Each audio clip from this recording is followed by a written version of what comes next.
Yeah, y'all know what time it is. Allegedly with Brittany J. Let us get into it. Huh. Allegedly with Brittany J. Truth coming through, better clear the way. Cases, headlines, trials, tea, but she keep it classy, you can plainly see.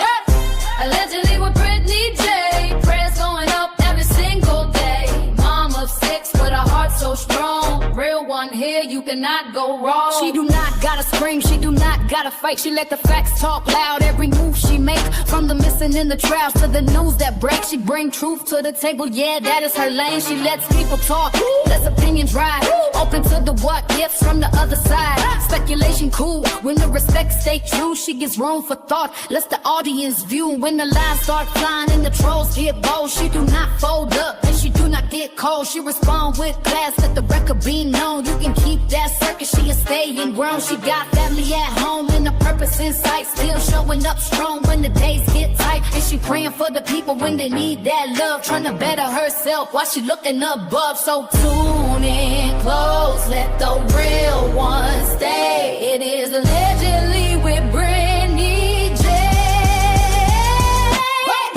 Allegedly with Brittany J. Truth coming through, better clear the way. Cases, headlines, trials, tea, but she keep it classy, you can plainly see.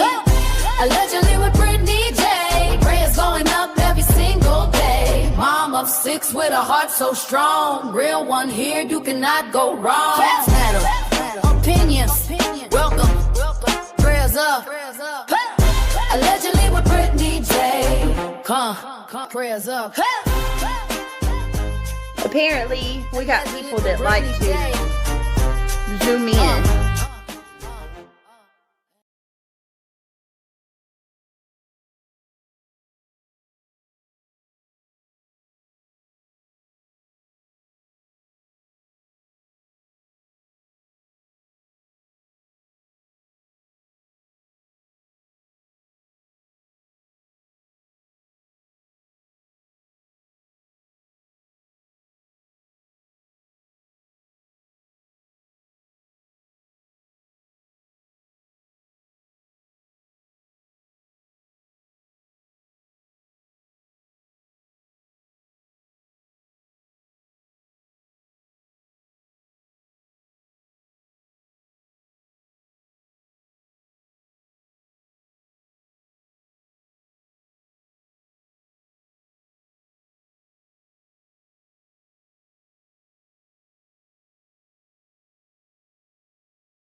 Hello, welcome. Can you guys hear me all right? Let me see. Hey, everybody. I apologize for the delay. I tried to hurry. I tried my absolute best to hurry, but I'm here. I just need to know that you all can hear me okay. Let me turn this light off. Okay, let me see. Ryan, Carolina Moon, Miss Mama Kins. Hi. All right, hold on a minute. Jesus. Give me a second. Oh.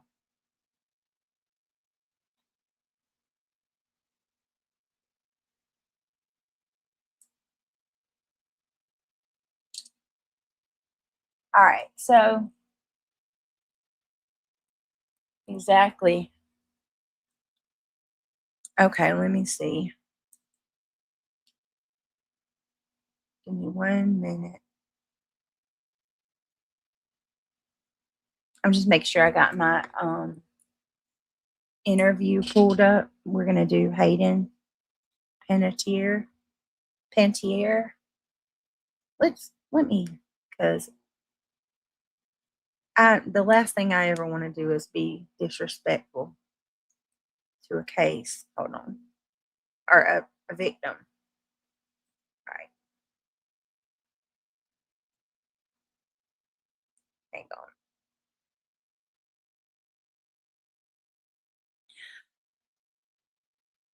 Pronounce Panettiere. Oh no. No. That wasn't right. Let me do it like this. I don't know what I was thinking by trying to get it to pronounce it the way that I say it, because I say it wrong. All right, here we go. Let's hear how wrong I was.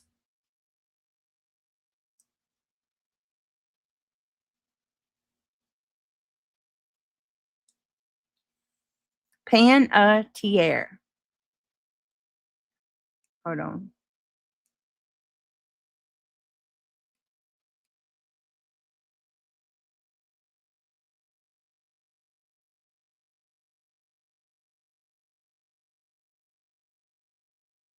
Hey, I'm Hayden Panettiere. Panettiere. All right, Hayden Panettiere. All right, so last night I was watching an interview with her after I had finished streaming with y'all, and it broke my heart. I did it for the first time, Miss Mamakins. I did it. All right, so let me go ahead and say thank you all for being here. Let me drop the link for reality. I appreciate all of you so much.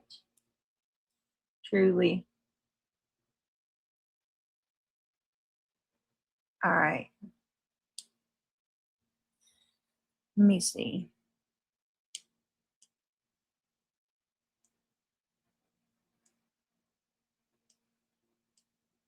Let me pull up my article so we can be ready. Thank you, everybody, for being here. So,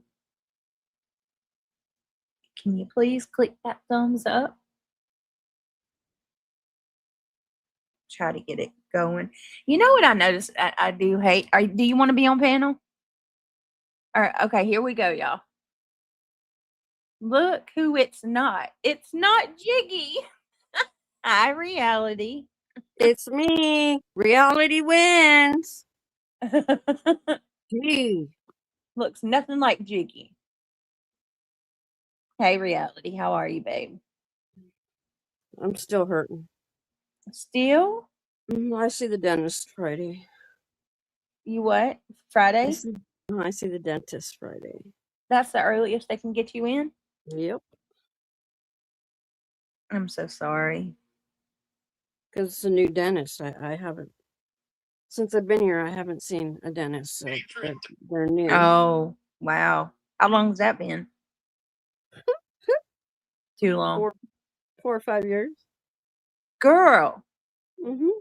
I haven't had any problems. Yeah, I get it. Well, I don't know how your dentist is, but ours is booked. I've been trying all summer long to get the boys in early. Like I called and they said the soonest they can get them is September. And I've called like 2 or 3 more times since then and asked, do you got any closed, appointments that y'all can fill them in, or, any prior cancellations? And she said, no, the earliest we can get you is mid-September. I said, that's crazy. Yeah. But, I've tried. And I don't want to switch the dentist because the dentist they go to's like, it's a really good pediatric dental place. Like the dentist will actually go around with this guitar and stuff and play songs to the kids. Oh, that's cool. I Yeah, like that. it's really a nice place. No, I don't have antibiotics right now. That's what I got to get first because Oh yeah. Are you I gonna know get it that pulled? Yeah. Yep. Will It's the they not nerve. pull it before you get antibiotic? Or No, without because antibiotic? it's swollen. Oh yeah, they can't risk that. Mm-mm. Oh, I'm so sorry. Any relief? Anything helping it? I'm doing the hydrogen peroxide wash, and of course I'm Okay. taking ibuprofen. I do have a massager that I use to help on the neck Yeah. and the back of the jaw. I'm gonna do a clove wash here in a minute. Well, It I numbs hope it. that I hope you get better. And guys, please say a prayer for reality. A Tuesday. It's better since 2 days ago. It was bad, and I've been pushing through because I've been mowing in the property and out doing yard work and everything through all this. I don't I have time for knew. all this effing games. I'm sorry, but I'm gonna just say it as Nope. it is. Nope. Sure don't. We don't have time for I it. don't play this crap. I don't have time for it. I have a life to live. Life's too short, right? Way too Ducky and short. Dive, thank you so much for the clap and seal. I appreciate that. And thank you so much, Nomad Beads, for girl power. I appreciate that. We Please, appreciate it. yeah, y'all please click that thumbs up. I know I'm a freaking repetitious with it, but gotta do it. There's Gotta no do it. sound. What? Huh? What is it? Who doesn't have sound? Y'all can't hear us? I can't hear anything. There's no sound. What? Can someone tell them to go out and come back in? Type it in chat. Go out and come back in. If you have no Anyway, sound. thank you all for the prayers. To They hear us. there's a lot of people. Hold on a second. I'll do that, CJ. I'm gonna go up there in like 10 minutes Go where? to go make my clothes Oh, wash. yeah, you just said that. Duh. Y'all. Thank you, Nomad Beads, for the girl power. All right, so I'm just gonna say it. I appreciate everybody. I'm repeating myself. I have neglected this channel a little bit. So if anybody wants to become a member or support the channel, it's greatly appreciated. I don't think I have a goal up. Oh, look, like just Nicole just did. You're very welcome. I'm glad to know that you got it. I didn't know. Yeah, and you may have emailed me back. I'm not sure, but I'm glad. I had asked if you got in, if you had got back in. Whose birthday? 75, Miss Kitty Catty. Oh, and I want to talk to you, Miss Kitty Catty. I feel horrible. I feel horrible, and I didn't want to keep going on in Jones's chat. So I got something to tell you, and I didn't know it was your birthday yesterday. Happy birthday, or happy belated birthday, Kitty. Yeah. Just Nicole, thank you so much. She says, thanks for fixing my Discord today. Thank you for supporting my channel and keeping it going, Nicole. To you, Miss Kitty Catty. She says, happy birthday yesterday. I was 75. Happy birthday to you, sweet lady. I hope that you had a fantastic birthday and you were blessed beyond measure. And again, I would have came up earlier, but I fell asleep. That's okay. So, when I heard you had a toothache, I didn't ask or tell me nothing no further. I get it, girl. Trust me. I get it. Like the fact that you're here tonight. I have to sleep when it's not bothering me. Yeah, because it has awoken me in my sleep. That's horrible. It is the worst. But you know me, I'm strong, so I'll just keep pushing through. Well, you definitely are strong, but the toothache is the devil, and I don't put shit on my enemies. Yeah, Travis, I'm going to the dentist Friday. That's the earliest they can get me in, unless I go to the emergency room. But I don't want to have to pay that kind of copay. Right? I get that. I really do. Well, Kitty Catty. Crazy. Huh? Copays are crazy. I think they're ridiculous.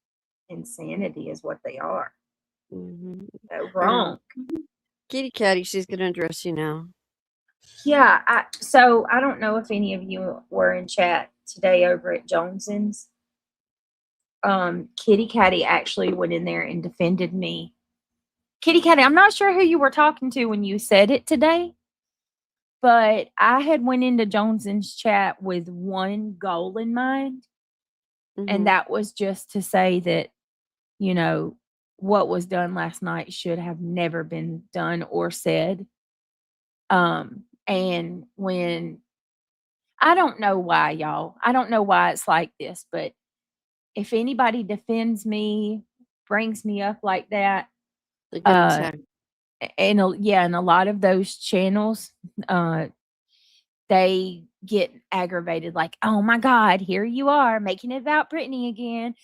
And I didn't want anybody to be like that. So that's why Kitty Catty was defending me and was like, she said, why are you so mean to Brittany? And they had already started like commenting like Kitty Catty and like with that eye roll emoji and stuff, you know, like they were frustrated that not all of Jones's chat. Don't y'all get it by now? This is all a distraction. They picked Brittany for the distraction. So wake up. Yeah. You all fell for it. So, and I want to be clear, it wasn't Jonesin and it wasn't her whole chat. There were a lot of people that were actually very kind in her chat. But there were a few people in there that were like, you know, scoffing the fact that Kitty Catty was defending me. So I told Kitty Catty, let's not do this here. You know, I want to focus on out of respect. Yeah, I get it. Yeah. So, but then after I did that, I felt like shit because I was like, oh my God, she was being nothing but kind and defending me. And it made me like, I didn't think about it until after I said it. Like, I didn't want you to feel that I was piling on you and shaming you. You know, that wasn't my goal at all, Kitty Catty. I was just trying to keep the chat from getting frustrated about, because people seem to think that I want to make everything about myself, and I don't. I have no desire. I want people to stop talking about you. I would love nothing more than that. And so I apologize, Kitty Catty. They all act like children. Yes. And Kitty Catty, you're a beautiful soul for defending me and for having my back. I appreciate that very much. Just Nicole says, Britt, read my very last email to you. It's some very interesting things about the Lindsay Clancy trial. Interesting. My flabbers were gasted. when I read what I sent you. Oh my goodness. Okay, girl. That defense attorney is awesome. I have to say that. Yeah, I asked Miss Diana before I did the stream, Mm-hmm. was there anything noteworthy in Lindsay Clancy's trial that I missed today? And she kindly reminded, or not reminded me, but she kindly informed me that the prosecutor Mm-hmm. was questioning was it Lindsay's mom or mom-in-law? Mother-in-law, Diana. That was mother-in-law. She was questioning the mother-in-law, and she says, aren't you of the Catholic faith?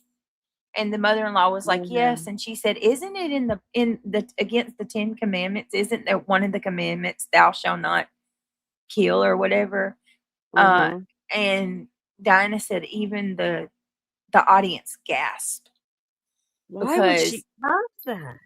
Yeah, she low-key weaponized her. Yeah. She weaponized Patrick's mom's religious beliefs against her. That's a no-no in court. Yeah, it is. So we will listen, Linda. I'm very excited to cover Lindsay. I want to do it on an earlier time though, where there could be more people instead of the middle of the night.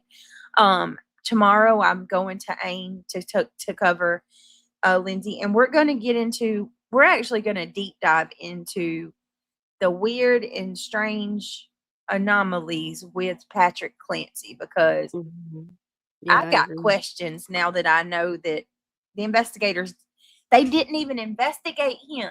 Do you know that? They didn't. He was not. Yeah. I'm with you, S Stubbs. I had turned it off too for a while. Oh, really? Was it Miss Momkins, welcome. She's a member now. Oh my goodness! Did she get the membership from Duck and Dive? Mm-hmm. Duck and Dive, my beautiful friend from across the pond. Thank you so very much for gifting a membership. If you were gifted, well, Miss Mamakins was gifted. So welcome to Club Maple, Miss Mamakins. Welcome to the family. We're delighted to have you on board. Thank you so much. All right, that's a good point, PJ.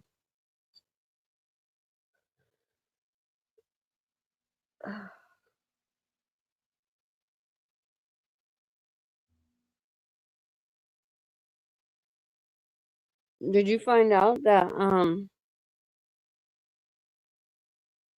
Hayden's boyfriend and his brother were there at that? Wait, the brother was too? That's what I found out today. So I did not know about the brother. But let me pull this up. I've got we can get into that too for sure. I'm gonna play some interviews with Hayden, and then we're gonna watch Nancy, because Nancy did a stream where TV movie star Hayden Panettiere she's asking is arrest coming, like there's potentially foul play. But that's not what my major focus is at this moment. My major focus for this moment is the interviews. We're going to look into Hayden's interviews of a few months before her death. Because this interview broke my heart. And then we actually have two. The main one I want to watch is where did you guys see where she went on Jay Shetty's podcast? No, I didn't see that. Okay, we're gonna Astro. No, she wasn't dating both brothers. No, he was just there. And hi, by the way, it's good to see you. I hope you're doing well. No, I didn't see the interview. All right, we're gonna watch the interview. Well, it's more than an interview. It's a podcast episode. He did it. But before we get into that one where she opens up about like addiction and everything. She did an interview with Gail. I want to say Gail Weathers so bad. If you're Yeah. any of you fellow Scream fans, if you know, you know, but she's totally not Gail Weathers, but you know Gail, this lady. I forgot Gail's last name, but she gave an interview with Gail. So we're gonna watch this because this is only about 8 minutes, and it's absolutely heartbreaking. Just this little, and I want to see if you guys notice what I notice. And I don't mean Gail King. Yes, thank you so very much. Thank you, Miss Mamikins. I don't mean any harm against her. I don't mean any disrespect whatsoever. But she kind of comes off to me in this interview like she may be under the influence of something. Because you'll see what I'm talking about. And that's nothing against her. She had a hard life. God knows what she went through. If you know, you know about The entertainment Hollywood, the industry. entertainment industry. There's a reason that so many of these child stars grow up to complete destruction. Yeah. And you know what I mean? It's like Chappelle said one time, it's not calling somebody crazy is dismissive. It's not the people that's crazy. It's maybe the environment is a little sick. That is what Dave Chappelle said about Hollywood. Remember, it's a club and you ain't in it. Yep. And there was Narcan there. Yes. Breaks my heart. All right, so let's check this video out and then we will get into the podcast. Even looking at her like that with Gail King, she looks a little different. Doesn't she? Yeah, from just that side view. Just this picture right here of her. Yeah, I agree. I remember her in Heroes. That was like one of my favorite shows back in the day. She was the cheerleader with the superpower.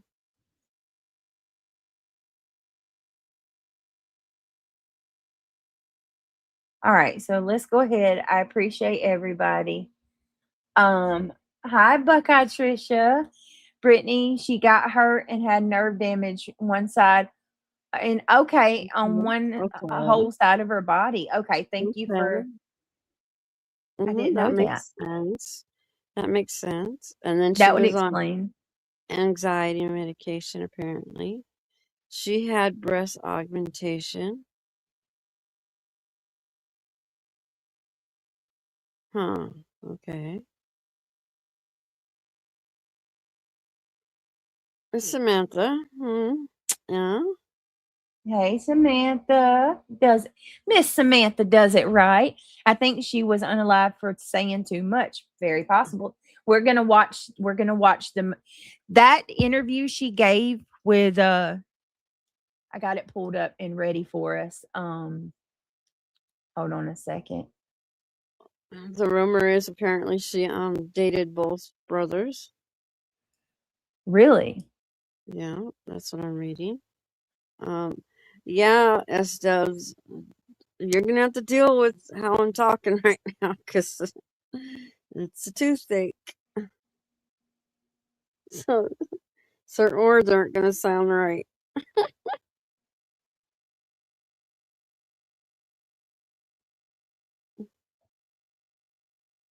Oh, Samantha, you're welcome. All right, we ready? Yeah, so we're gonna go through this one first, and then we will go on to the Jay Shetty podcast, which is where she, went into everything. So, okay. Flutter by Wings. A lot of people think that, yeah. Just Nicole. I think a lot of the celebrities who pass under suspicious circumstances did so for that exact reason. I don't think it's a coincidence that her brother passed away a few years ago too, but due to a quote unquote undiagnosed heart condition. So, all right, here we go. Yep. A lot in this book, and I would think a lot of it would be difficult to talk about. So how are you feeling as you sit here today getting ready to launch your book tour? Honestly, I'm always nervous, but this time I'm the rawest version of myself that I've ever been. I'm not walking out, promoting a project or a character that I played or able to hide behind anything. So I feel always a little bit overwhelmed by the subject matter. Yeah. It doesn't get easier. I know. Okay. Do you see by that? Maybe now knowing that she's got a nerve condition, I could Yeah. see that potentially be, but you can hear her voice. In her voice, it's very shaky. Yeah. And yeah, it just breaks my heart because Like she's uncomfortable. yeah, and you always see her like she's Brittany from Bring It On Again, and she's Mhm. all bubbly, and I just it breaks my heart to see her like this. Oh, Megyn Kelly's been exposing them. Okay. Her mother is a real piece of work. Yes, Trisha. Buckeye Trisha, that's kind of what we're going to talk about. All right, let's go. And let's take a deep breath because you write about the book Life Quakes, which I like that phrase, by the way. You said it's not about losses when it's tumultuous times in your life and you've had some, you call them life quakes. Life quakes. Yeah. And you get through it how? You get through it by time, finding good therapists, Bless her heart. being willing to reflect, check in with yourself. Yeah. Really do the work. But let's talk about your life. You're born, your mom jokes that you came out of the womb saying, thanks, I got it from here. Yeah. Which is sort of a telltale about you were feisty from the very beginning. Yeah. You say by the time you were 5, you had done 50 commercials. Your mom, from what I read, also was an actress and seemed to take a lot of joy and pride out of what you did too. But it also created conflicts between the two of you. All right. Listen. It's complicated, the relationship with your mom. When you Listen to Hayden's choice of words right here. Okay. Mhm. Her mom was a star. She was an actress. She threw Hayden into acting as well. But listen to her choice of words here. It's Mhm. very interesting to me.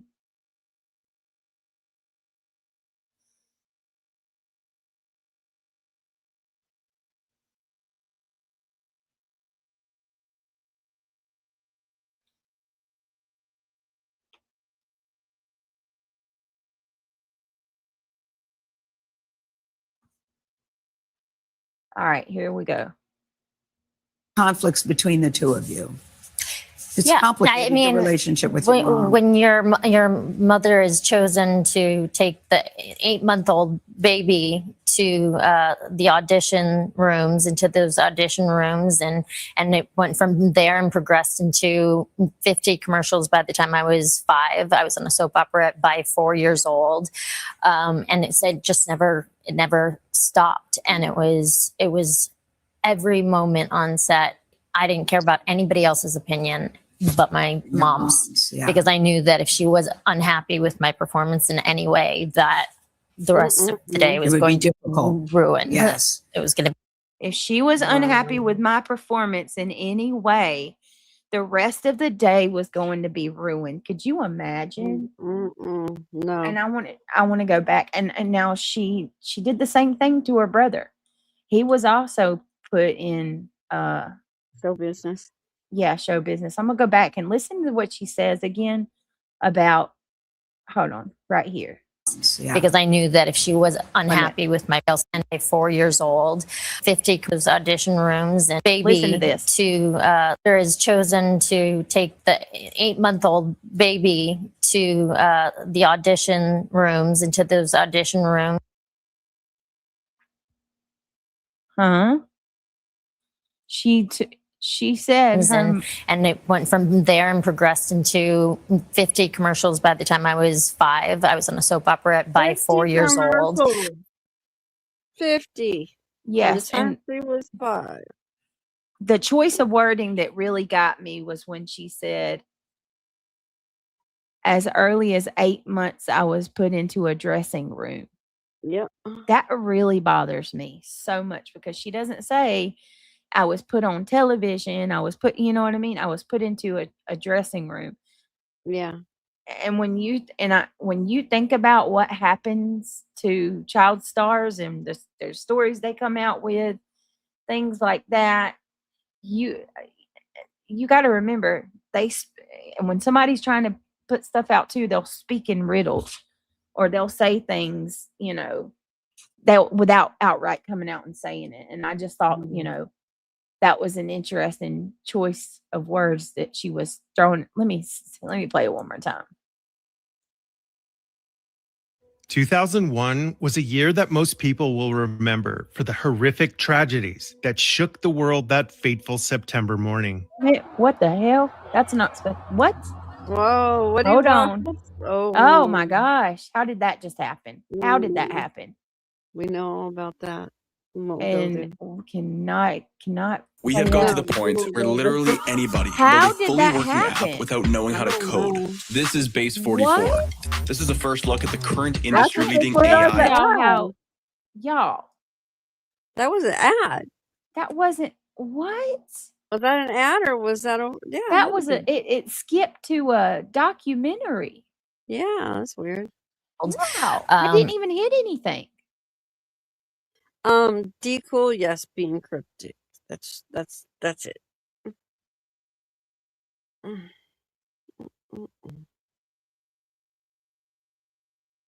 It's all right. Just keep going, dear. You're doing good. What? I'm taking okay. That was weird. That was really freaking weird, y'all. It's just so weird that everybody's just standing there looking up like that. Man, I've been running my butt off.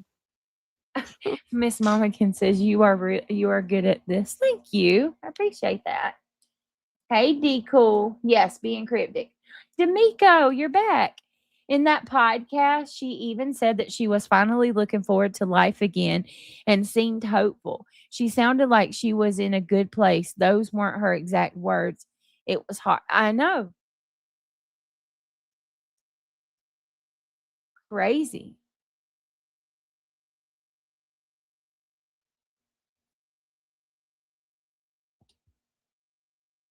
Okay. Well, let's get into it. And it said it never stopped. And it was every moment on set. I didn't care about anybody else's opinion but my mom's, yeah. because I knew that if she was unhappy with my performance in any way, that the rest of the day was going to be ruined. Yes. It was going to be a very bad day. And your mom? The rest of the day was going to be ruined. If she didn't do a good job, it was going to be a very bad day. Could you imagine the stress that type of stress that a little child must be under to know, if I don't nail this audition, if I don't nail this scene, my mom's going to be angry. Hey. I can't even imagine. Hold on. I'm so sorry. Y'all give me a second. Jiggy, you get some rest here. And thank you for coming up earlier, girlfriend. You did a great job. I cammed up when I came on here, so there's that. It is sad, but that's what happens in the entertainment industry. It's not a good place to be honest.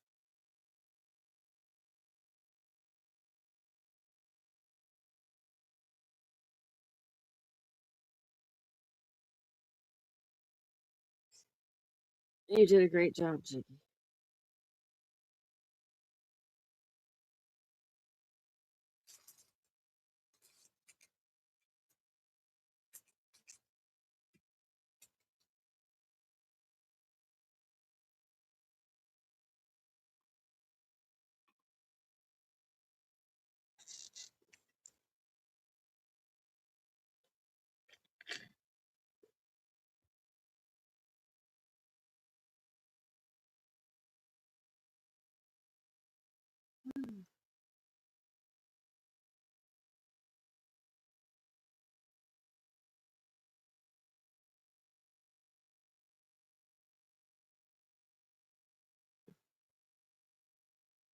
Give me a second, guys. I'm gonna take some medicine.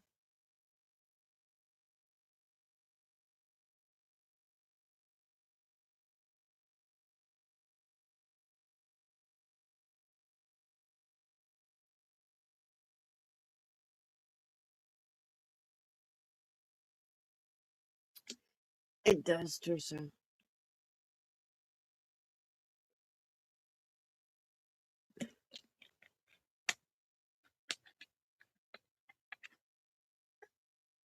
I question Whitney Houston and her daughter's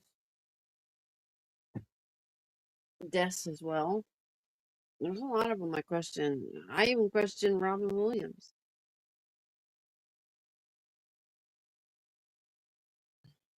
That's just me, though. And I'm entitled to have that opinion. Let's keep going. Mm-hmm.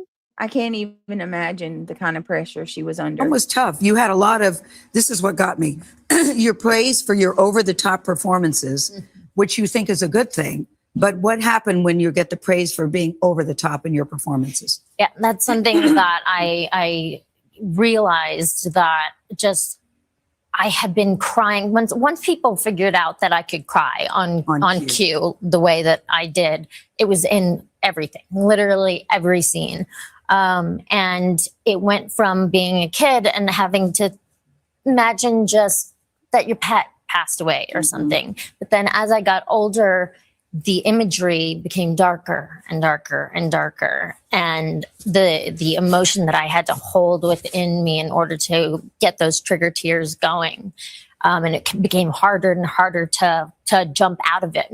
I didn't know where my character started and where I ended, you know, And where it just began. enmeshed But what was interesting to me, Hayden, you said you began to associate those over top the performances, with praise. catastrophe with adoration. Yeah. It, That had to be confusing as a young child. very confusing. Very confusing. I mean, there I was, you know, feeling just this deep sadness. And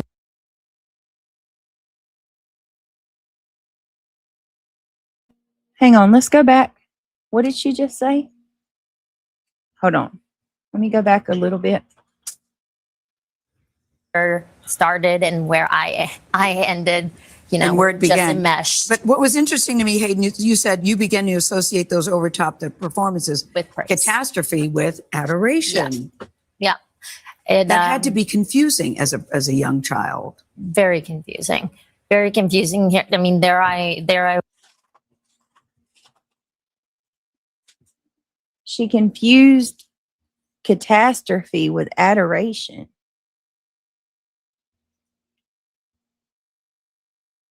D'Amico says, "Hey, I'm back. I wanted to talk and hear about Hayden." Oh, I'm glad you're back. Welcome back, Astro. I don't know if I said hey to you, Astro. It's nice to see you. Hi, KDP. Good to see you. S Dubs. Well, that's what happens to a lot of them, and they fragment their brain, and then that's when they start having multiple personalities and all kind of weird things, you know, disassociation. Did you go over how her ex-boyfriend or boyfriend was abusive? I haven't got You not should yet. Google that. Okay. They said I think she was often on with the same guy that she was with. You know, they were in South Carolina when she died, In Greenville, yeah. and they were together, and he had been abusive to her throughout the years. That's kind of suspicious, right? Yeah, Nancy Grace actually did a segment today where she's talking about or she's asking if people thinks an arrest is going to come. We'll go through. She gave up her baby. Yeah, I think I need to look more into So that. think about it. She's with this guy. He makes her give up her baby. He's abusive to her, and he's with her all the way till she dies. And he was there when well, Right. my understanding. They were together at the lofts in South Carolina when she died. They Why were said they in South Carolina? You know? they just flew there a day before. I mean, for what? sometime. Like, I'm not does she sure. Does she have family there? I don't think so. What is somebody that famous doing in South Carolina? You know what I mean? Are you She's gotta have serious, family there or D'Amico? something. She had a 5-year restraining order that had recently expired. Against the same Jesus. guy. against the guy. And is that the guy she was with? Like, He looks I like was this big, I tall, was model looking dude. Like he models researching, underwear or and something. You know what I mean? apparently he was a very volatile I person. wonder Had if a like he made her feel like she wasn't good enough strenuous for him. relationship. It was on gee, and off for many, many years. oh my goodness. It's just interesting. I'm not accusing the man. But I want to know more about it. That's crazy. I'm just trying to, you know, actually add to your situation there. All right, Megyn Kelly was talking about it on her podcast. She knew she couldn't give her daughter what she needed at the time. Yeah, well, we do know too that she struggled tremendously with postpartum depression. Like she lost her How old was the baby when she gave it away? I don't know that. I have no clue. Does anybody know how old the little girl was when she signed I don't think she was a baby.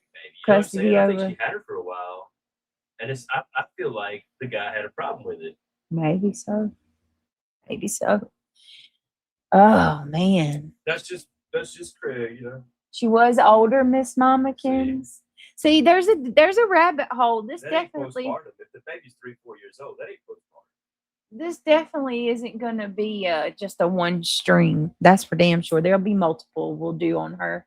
It'll be like Kurt Cobain. We'll talk about this 10 years from now. Yeah. Probably. D'Amico says it against the on and off again boyfriend, not ex-husband. Yes. Right. The same guy that was with her when she died. This is crazy. She was a baby. Okay. So her daughter was a baby when she she gave Well, custody. what's a baby? I mean, 3 years old. Some people think that's a baby. Yeah. We'll look. Heck, well, hell, I didn't pay for that shit for nothing. Let me ask ChatGPT. You actually kind of did pay for it. By I mean, I'm accident. just making sure I'm using the shit. You're gonna use it. I'm gonna use it up. Actually, you did pay for it by accident. It's for nothing. All right, let me see. What? Hold on, y'all. How old was Hayden Panettiere's daughter when she I've heard it pronounced. gave custody over to the father? I don't know. I usually don't struggle with pronouncing words, but Sounds okay. French, doesn't it? Okay, so Craig was right. You know, a baby could be a lot of things. She was 3. See, that's not baby to me. Yeah. Are they maybe still wearing diapers at that point? Like diapers or huggies? What do you call it? Pull-ups? Yeah. Depends on the kid. In the really. early, yeah. I'm pretty a baby. You walk in, pretty soon you're gonna be full on talking. Hayden's daughter That is the Kaya. way you say it. Kaya was about 3 years old when custody If you arrangements still got changed. postpartum 3 years later, come on. Kaya, You know what I mean? well, That's the point. It's not about how old the baby was. Did she give her up 3 years later because she still had postpartum? Does it last that long? does postpartum? I don't know. I've never I had it. feel Thank like God. it lasts months to a year, baby, but not 3 fucking years. Kaya was born in December of 2014. And in 2018, Hayden signed papers giving Kaya's father, former heavyweight boxing champion Vladimir So it's not the boyfriend's baby. Klitschko. Right. Well, yeah. I mean, do I need to say more? No. Contemporary accounts describe Kaya as almost 3 around the time that she went to live with her father in Europe. One important nuance is Hayden later said, describing it simply as her giving her daughter away was inaccurate. On Red Table Talk in 2022, she said, "It wasn't fully my decision." She explained that Kaya was already in the Ukraine visiting her father when he told her he wanted full custody. Hayden ultimately signed the papers while she was dealing with a serious personal struggle and seeking treatment. She said that she initially believed that after she got better, the custody situation could change and Kaya could spend more time with her. But that did not happen as she had expected. Wow. So she was, oh my God, this reminds me of Britney Spears. Jeez. She didn't want to give her baby up. You know, in Hollywood, a lot of those people, they date somebody that's got, you know, some fame so that they can leech off of it and get the fame of their own.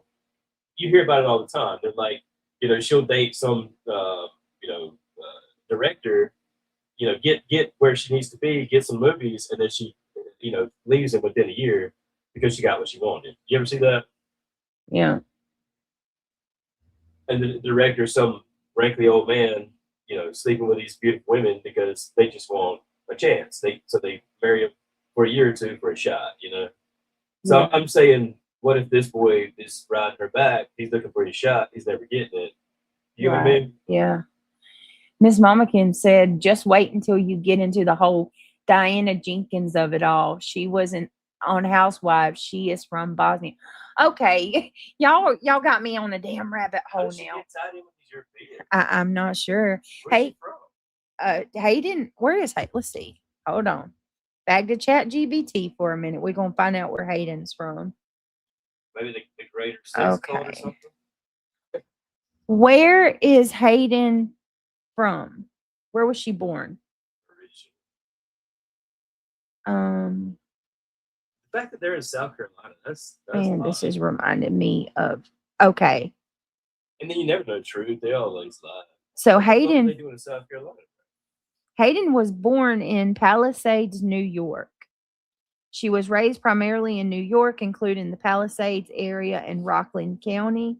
She began working extremely young, which she just told us 8 months, appearing in commercials as a baby before moving into television and film roles as a child. All right, So what were they doing in South Carolina? Were they on their way to somewhere else? hold on, let me Or what? ask. What the hell were they doing there? Why did Hayden Panettiere go to South Carolina a day before she passed away? What was the reason?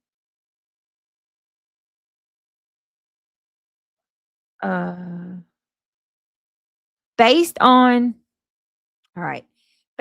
what it is that Hayden reported, based on what we know, Hayden flew from Los Angeles to South Carolina on Saturday, August the 15th, one day before her death, and Brian Hickerson traveled with her.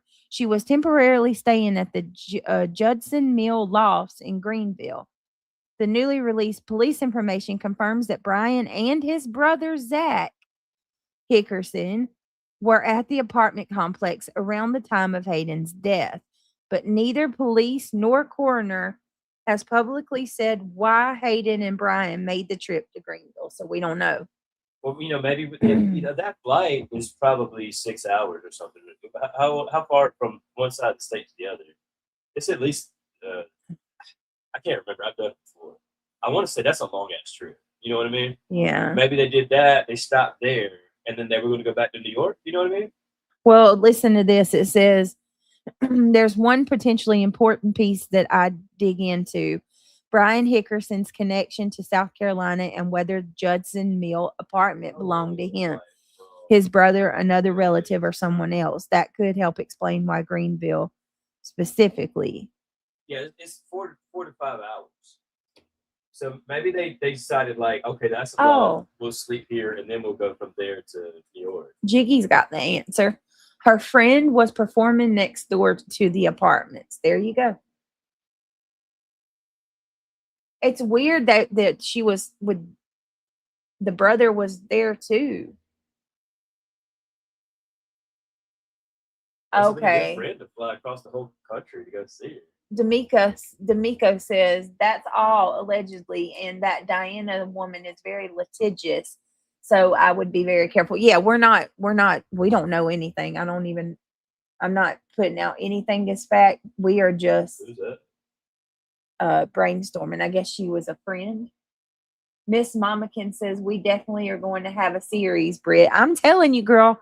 All right, let's get through this interview. We only got a little bit because this interview broke my heart last night when I watched it. All right, here we go. Was, feeling just this deep sadness. And then the people were so happy afterwards. And you do that over such a long period of time, years after years, that of course it's going to take its toll on you emotionally. I was like, this isn't healthy. Yes. There's no way that this is not taken like, and it was, I had to find the right therapist in order to make the proper connections To and become whole. realize, to realize and to try to heal. But the turning point for you is when you got the role in Heroes. I mean, you became a household name almost immediately. Talk Pretty about much overnight. Yeah. Yeah, talk about what that process was like and how your life changed in that moment Oh my gosh. Well, and the spotlight that was on you. I remember it was 16 years old when I had always thought about like what my first paparazzi picture would look like. And I walked out of my apartment. It was the first time, and it was like literally looking down the barrel of a gun. Yeah. And I remember feeling terrified and overwhelmed. And back in the 2000s, there were no boundaries at all. Yes. It was rough and tough, and it like no holds barred. And The way they spoke to you. The way they Hunted literally like prey. Yes. Yeah. I mean, so you become famous, and during this time you meet Vladimir, Mhm. who's the father of your child, who didn't realize how famous you were at first. No, he had no idea. So then the two of you get together and you have a baby. Yes. At a time for many people, it's just a joyous occasion. But for you, what happened? For just $67, you can generate as many videos as you want and never have to worry about showing your For me, I had a wonderful pregnancy. I worked throughout my whole pregnancy. Whenever you turn on, And I had a All right, so that husband, or not that, I'm sorry, it's the boyfriend. He had no clue she was famous. The kid's dad, or her dad, her baby's dad, had no clue she was famous. How the hell did he not know she was famous? I mean, she said that she had only got the role Heroes, but hell, she played in Remember the Titans, Ice she played a Princess, lot of shit. You gotta pull it up. Heroes. Pull it up on Wikipedia. She's played a lot of shit. Heroes was a breakthrough for She her, worked but she said 50 commercials by the time she was 5. He's from the Ukraine. So, okay. Well, give me just a second, y'all. I apologize.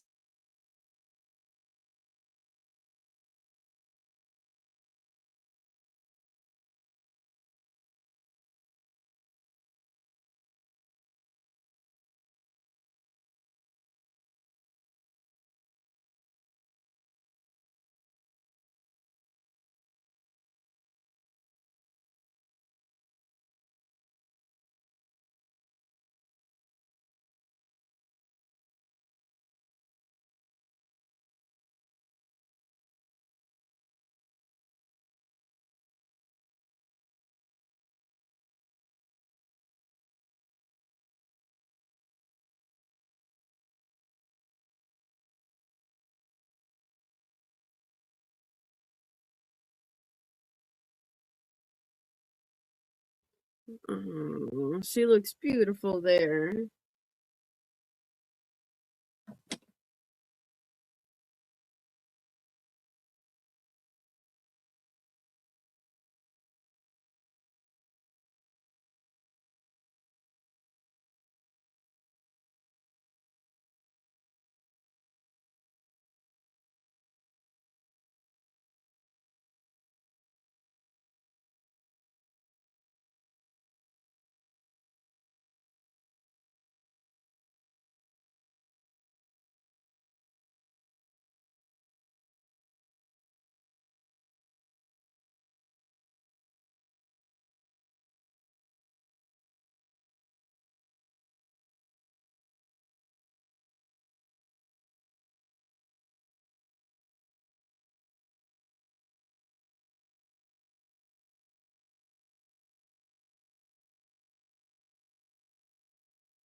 Yeah, she was in Nashville. She was on in Bring It On.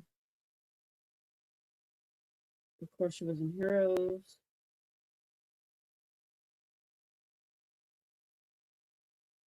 I don't know which commercials she's done though. Maybe we can look into the ones that she had done.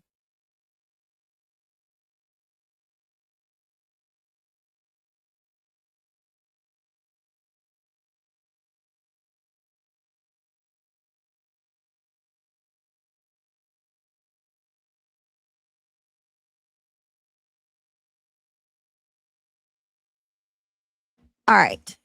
Okay. Oh, she played on The Guiding Light, did she? I didn't know that. All these little kids play in a soap opera or two. It seems like when After we pop star. after we watch the interviews, can we look in to see which commercials she had done? I listed like her. Yeah, and, yeah. Okay. What was the one from Disney, the blonde girl? Oh, you liked Hillary Duff. I Hillary, remember yeah. you saying I that. want to say Yeah. Haley. Hillary. Haley's her sister. She's got a Hillary- sister named Hillary Haley. Duff and yeah, Panettiere. They were two of the cutest girls when we were kids. Yeah, they were very pretty. Now that I'm grown, I wouldn't want a midget. I want a grown woman. Oh, okay. Neutrogena, Neutrogena, she lost her contract with Neutrogena because she spoke out about postpartum depression. I used to use that one. I like that They product. said they're all canceling the Neutrogena because of that, even though it was like forever ago. Damn. She played Lizzie. She was Beth and Philip's daughter. Okay. I did not know that. All right, let's go. Let's keep going. And yes, reality, we can check what commercial she was in. Really rough birth. Mhm. To the point where I almost didn't make it through. Yes. And then the postpartum depression started, and there I am with this beautiful, healthy, beautiful baby girl in this very fortunate life, and I could not for the life of me be happy. I was so depressed, and I just couldn't find my way And out. you wanted to dark. be happy too. That's the thing. You were Desperately. looking forward to having the baby. Doesn't. Yeah. And you write in the book, you were not the mother you thought you'd be, nor the mother you want to be. I had all these ideas in my head of what I wanted to do as a mom, as a parent, and I think I was also, though, at the same time scared because of what my mom did to me, that I might About being a do parent. that to And her, now to my child. Kaya lives with her dad in the Yes. Ukraine, and you're here. And how do you describe the relationship with your daughter today? I'm so blessed to have a great relationship with her. I fly over there as much as I can. I'm on FaceTime with her all the time. She's now 11 years old, and she's 11. calling mommy more and more. She actually called me, FaceTimed me the other day, and she calls me Brittany. She goes, Why? "Hey, Brittany." And I was like, it took me a second, and I realized she was talking about Bring It On. Oh, Because her friends are fans of Bring It On. Oh, got it, I got was it, like, got oh my gosh, she's now telling me, asking me to Zoom with her friends. Well- So I'm cool now. Well, I think it's Oh, they saw her cheering. Oh, and this makes me want to cry because when you think about her daughter, oh man. She was like a forever cheerleader.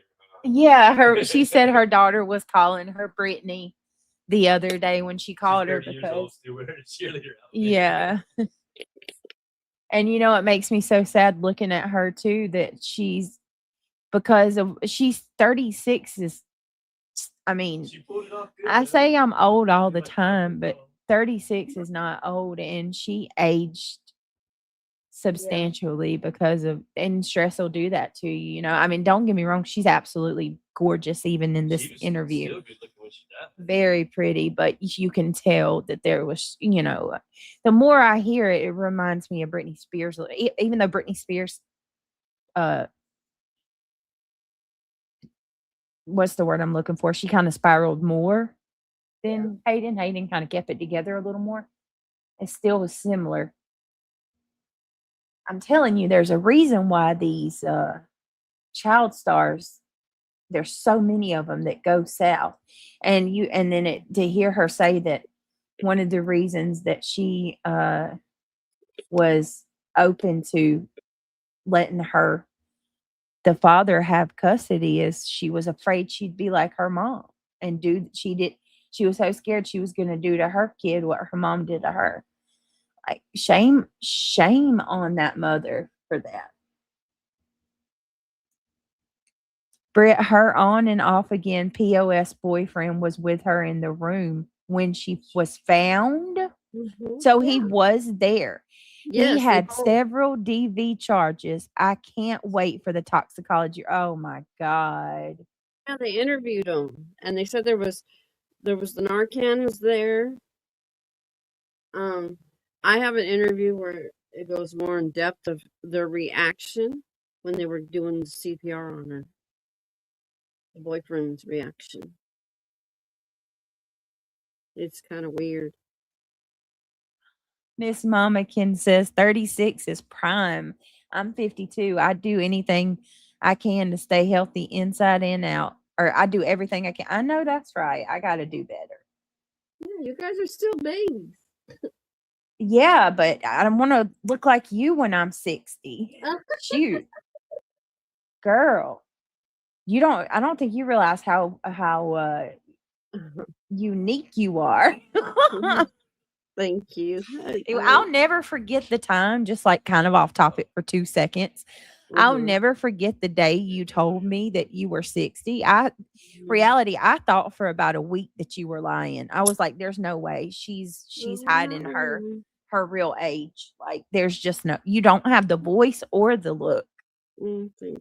Neither one. Like it'd be one thing if you looked young and you had the voice, but you don't even have a voice of a 60-year-old. And S Stubbs is right up there with me too. She don't look her age. Yeah, S Stubbs looks great for her age as well. Jiggy, yes, Deacon had invited her to stay at his home. She only went there to see him play his band. Oh no. Was there jealousy? I think so. And I'm wanting to know if this apartment was a Airbnb or was it the boyfriend's brother's house? We gotta look more into that.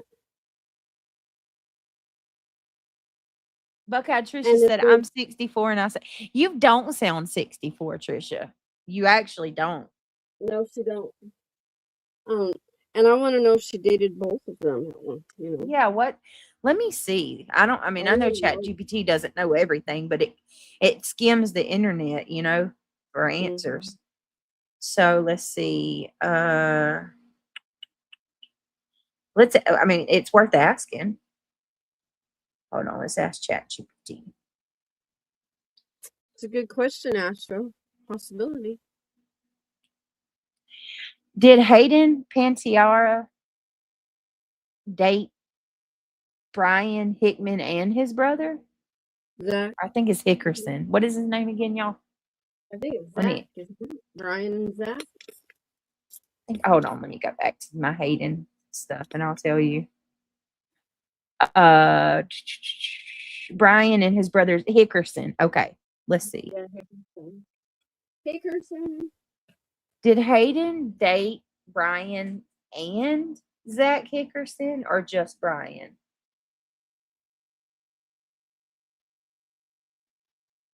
All right, let's see. It's searching.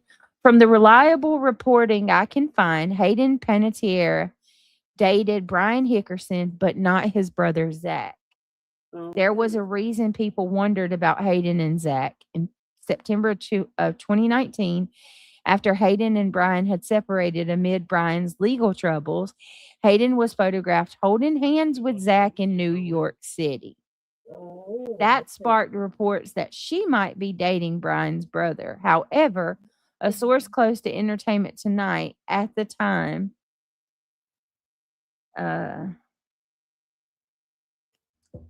wait a minute. Sorry, guys. That's interesting. She was holding his hand in New York.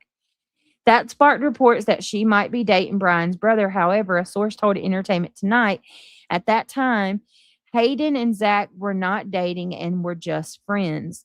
The source said that Hayden had met Zach around the same time she met Brian. The documented romantic relationship was with Brian. Hayden and Brian began dating in 2018 following her separation from Vladimir Klitschko, and their relationship was on and off for years. The distinction is particularly relevant now because both brothers were present at the South Carolina apartment when Hayden was found unresponsive. Yep. According to the newly released police report, Zach actually referred to Hayden as his brother's girlfriend when speaking with the responding officer. Based on the available evidence, Brian equals romantic relationship. Zach equals friend and brother of Brian, despite the 2019 handhold. So, all right, let's keep going. It's good that you're cool because you've certainly been through it with all the things that you've had in your life.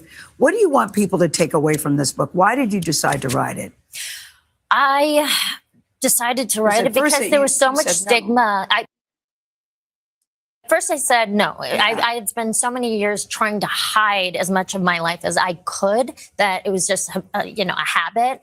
But I really wanted to share with the world that they don't have to be afraid, that they can live their truth, that they can be imperfect, that they can, that's being perfectly imperfect is being brave, and it's okay. And there's so much stigma around the postpartum depression and the backlash. The support was there from people who had experienced it and needed to hear it. But there was so much backlash as well that it shocked me. So I wanted to do more of that and tell more stories. And how are you today? Because I would imagine it's still, based on what I read, I would imagine you're still going through stuff, still processing. Always. How are you today? Always. Still working on myself all the time. Bless her. Have a great therapist, and I'm better, healthier than I've been in a long time. And it's hard to pretty much all for that interview. And I agree with the person in chat, in the comment section of that video. They said you can hear the trouble in her voice. Yes, you can. Yes, you can. So let me do. It was cold that night, Willis. What reality said or asked first, and that's I'm gonna actually ask ChatGPT because they can get the most. Oh, this is going to break my heart. I can already feel it. This interview is the hardest one. Oh, did we lose her? We lost her. Why did it kick me? No, we did. There you are. We lost the video. Why did we lose the video? I was like, wait a minute. I didn't do anything. Hold on a minute. This one's gonna be hard because she gets very raw and real in this one. But I'm gonna pull it up, and then I'm gonna He wants to so bad. It just completely took my damn interview. All right, hold on.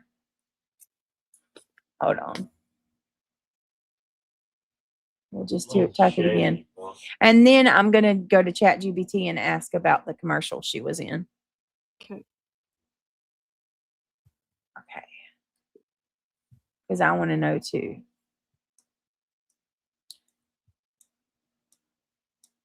There it is. Oh, that breaks my heart. She did this interview. Can you imagine the people flooding this video now?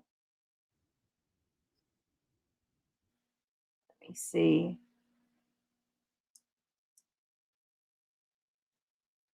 Oh, and he's got it labeled. 3 months ago, she did this interview. She talks about, it says Hayden Panettiere tells her truth for the first time ever. Custody, addiction, fame, Hollywood, all of it. And I believe it is this interview that people are talking about where they said that they believe that she said too much. So hold on a second. Okay. Now let's look up the commercials. I never seen Nashville. Oh, okay. Okay, S-Dubs. I will. Come on. At least I don't think I've seen Nashville. Exactly.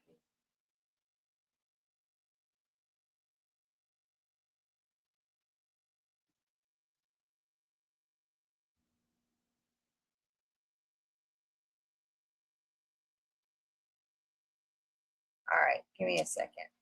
Ooh. Okay.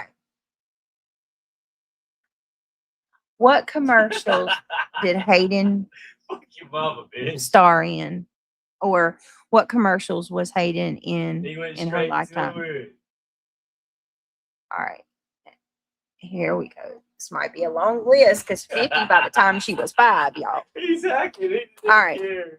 Hayden Didn't care, did you, bud? Hayden Panettiere had a surprisingly Exposed extensive yourself, you advertised motherfucker. as it, just please be careful because you know I'm live. He Hayden was so dumb he didn't even realize he just exposed himself. Oh Lord. Hayden had a surprisingly extensive Oh, advertising Jack, career you're so beginning before she could even walk. In a 2026 NPR interview, Hayden herself said she began baby modeling at about 8 months and filmed her first commercial at 11 months old for a play school toy train.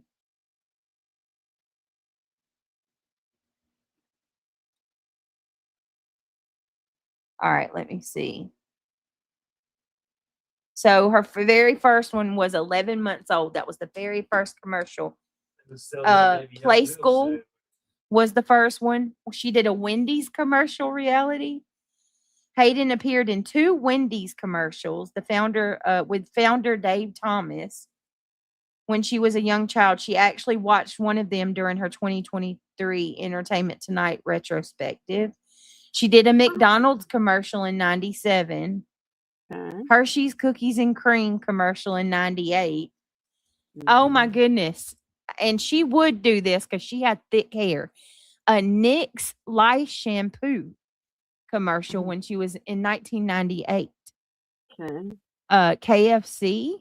She appeared in Kentucky Fried Chicken commercial, a Band-Aid commercial, a Banana Nut Crunch cereal commercial, Jergens lotion, and obviously Neutrogena. This became one of her biggest advertising relationships. Her documented commercials campaigns included Black Cat eliminating scrub, oil-free acne wash, later Neutrogena advertisement in Canada, Skin ID personalized acne treatment, and oil-free moisturizer. Neutrogena made her a worldwide campaign face in the mid-2000s. Candies. Hayden became a spokesperson and model for the brand around 2008.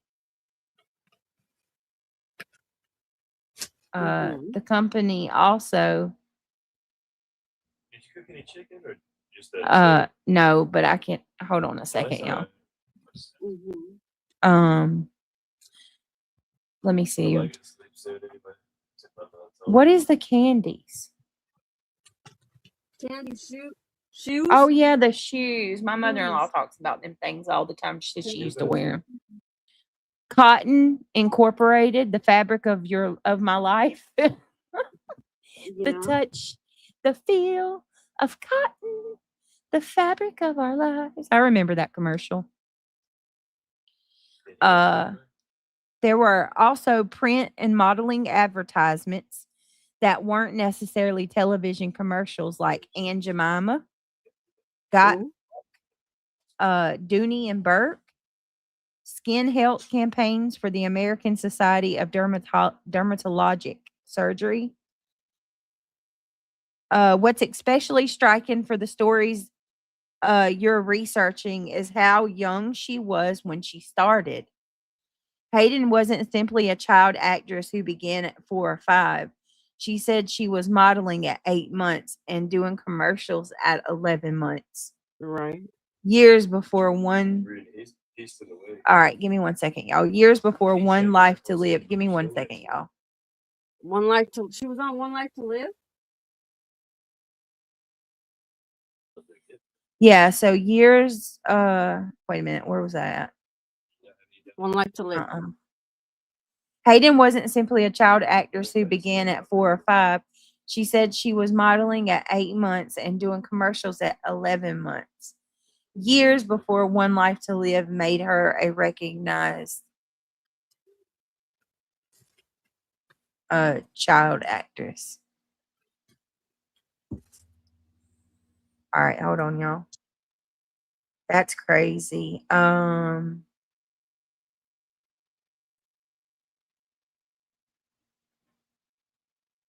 Yeah, so I mean there's more that like are less known, but those were like the major ones that she so kind of a bit of a timeline from infancy to an adulthood. From 1989 until 1993, Hayden did baby modeling and commercials. And from 94 to 1997, she did One Life to Live, the show. Now, I watched One Life to Live with my mom. I didn't even know she was in that. I watched it too. I was One Life to Live. I'm gonna have to look her up. All My Children. Yeah. General So Hospital. we didn't watch Guiding Light or Bold and the Beautiful. Like we watched the other ones. The Channel 13, wasn't it? I don't know. It's the one with Days of Our Lives. We watched that, and then we watched General Hospital, One Life to Live, and All My Children. His Hope was first, though, and then they went off the air first. Ryan's Hope. Kendall was named after the girl on All My Children. Uh-huh. Yep. Her mama was as bad as Britney Spears' dad. Oh, Otto. Oh no, that's terrible. Girl. That's terrible. Yeah. Touch my butt real fast. Oh, check it. Oh, shut the motherfucker. Y'all, he's playing his game. So sucks, bitch. Yeah, but you know Let's how they see. are. Suck my They're listening. He just told the dude to suck his toe.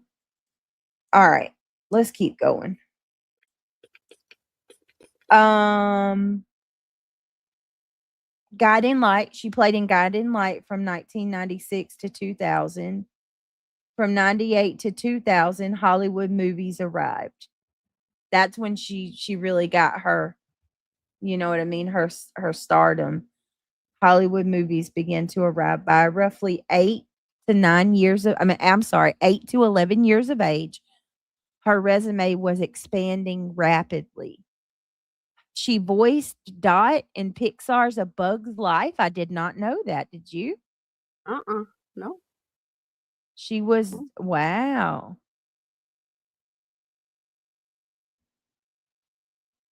Nope. I had no clue she did that. Upchuck sucks the cock. She voiced Dot in Pixar's A Bug's Life in 1998.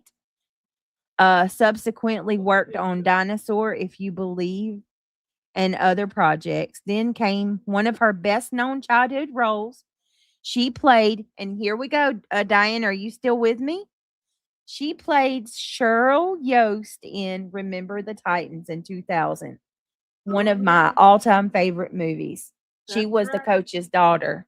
Yep, I remember Hey, now.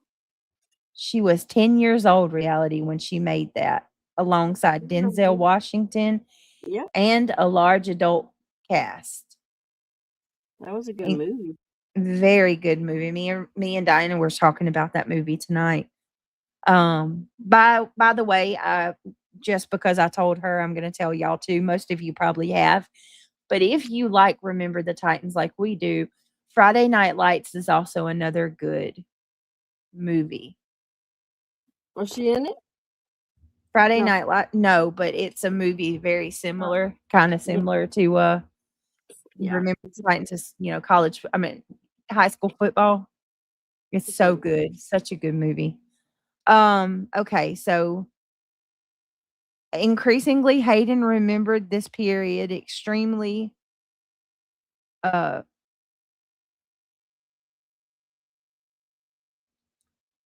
let's see. This is just to give us a little idea about her career, y'all. And then we'll get into the interview. Get busy Okay. with it. So increasingly, Hayden remembered this period extremely positively. In 2023, she called Remember the Titans her favorite movie to film and said that if she could return to any period of her life, that was the one she could or she chose. That's important because her childhood wasn't something.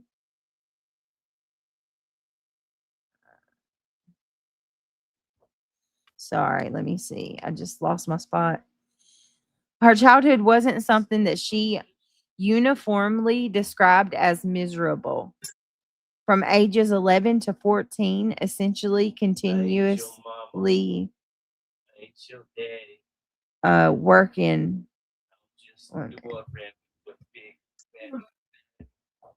All right, let's see. Okay, so that was not something she described uniformly described as miserable. Ages 11 to 14, essentially continuously working.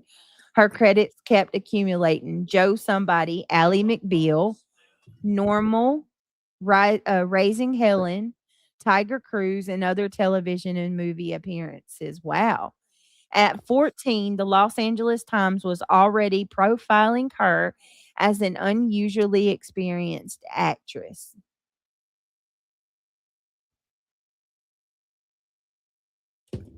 Okay, let's see. Think about that timeline. Baby model, commercial, soap opera, another soap opera, Disney, Pixar, major Hollywood movies, television movies, teen star. There was essentially no conventional before fame, period.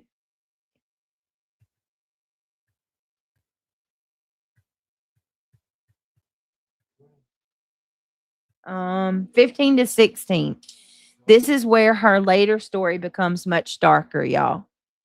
This is an especially important part of your discussing how child stardom may contribute to her later struggles. You can tell I've been talking to ChatGPT, y'all. Yeah. Hayden later publicly said that when she was around 15, someone on her team began giving her pills at 15.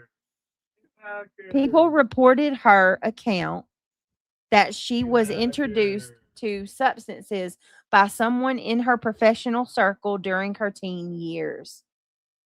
That doesn't establish that everyone around Hayden was exploiting her. Smell like shit, don't it? That way. But sorry, y'all. But it was a serious allegation. You miss, big dog. You miss. Let me see. I'm sorry, y'all. That's your ass. People reported her account. Okay, let's see. That doesn't establish everyone around Hayden was exploiting her, but it was serious allegations from Hayden herself about the environment surrounding her as a teen performer. Babe, please. Fuck you, Jackie. Fuck you. I'm sorry, y'all. He's almost done. By 16, Hayden later recalled feeling heavily affected by tabloid. Hold on a minute. Hold on.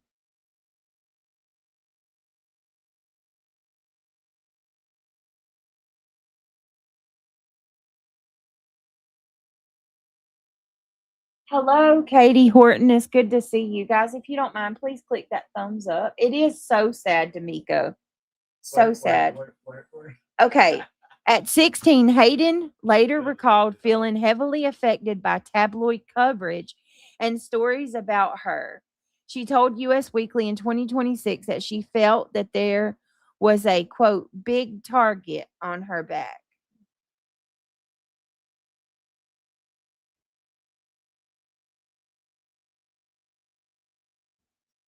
Oh my goodness. So that's starting to remind me of Britney Spears a little too there, right? She feels like she's got a target on her back.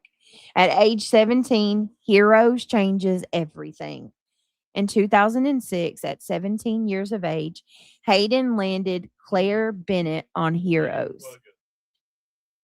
Save the Cheerleader, Save the World became one of the defining television catchphrases of that era. And Hayden went from successful child actress to internationally recognizable, international recognizable celebrity. But this is also an important distinction. She wasn't an unknown 17-year-old who suddenly became famous. She was already known. She had already been working professionally for approximately 16 years.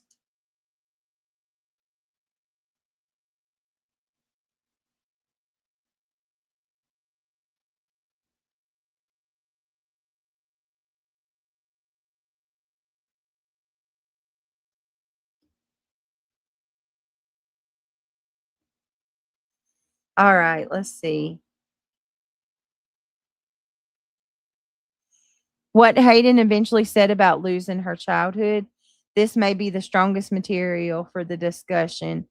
Just 3 months before her death. Okay, this is where I'm going to stop and we're going to watch this because this is 3 months before her death right here on this interview. So let me go ahead and get the link to this channel because I'm using fair use. This is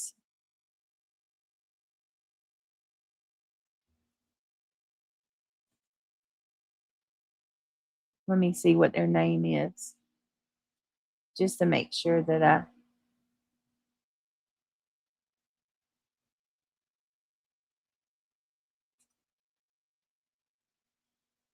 all right. So the name of this channel is called hold on a second. I said it earlier. It's here we go. Jay Shetty Podcast. And he's huge. He's got 5 million subscribers. Jay Shetty. And I'll drop the link. We'll use fair use. All right, here's the link to the podcast. Trigger warning. I think this is, she opens up about a lot. All right. So, hey, KDP. Hey, Brown Eyes. Good to see you. Do you have a theory yet? Like, isn't it weird that she was with this abusive boyfriend? She had to give up her child, and she's with him all the way to the day she dies. Yeah. It's kind of fucking fishy. I'm just saying. If I was Detective fucking Craig Dick, Dick Van Dyke and all. Yeah. All right. Here we go, y'all. So this is okay. Realizing your childhood. Okay. All right, let's go. Create this incredible life and career, and I burnt it all to the ground. Don't believe what you see in a picture. There's so much more going on. So much more. For the first time, I was able to put into words what has been going on for the past decade. I was going to ask if I could read it. I'd really appreciate that. Okay. All right, I need just a second. Okay.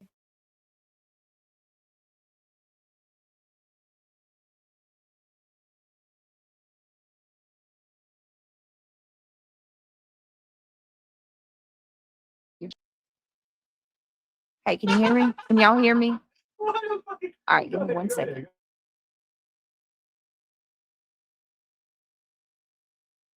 I can hear you.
It's just new. All right, y'all ready? You- We should be good. Okay.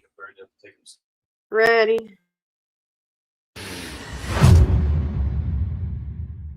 Hey everyone, welcome back to On Purpose, the place you come to become happier, healthier, and more healed.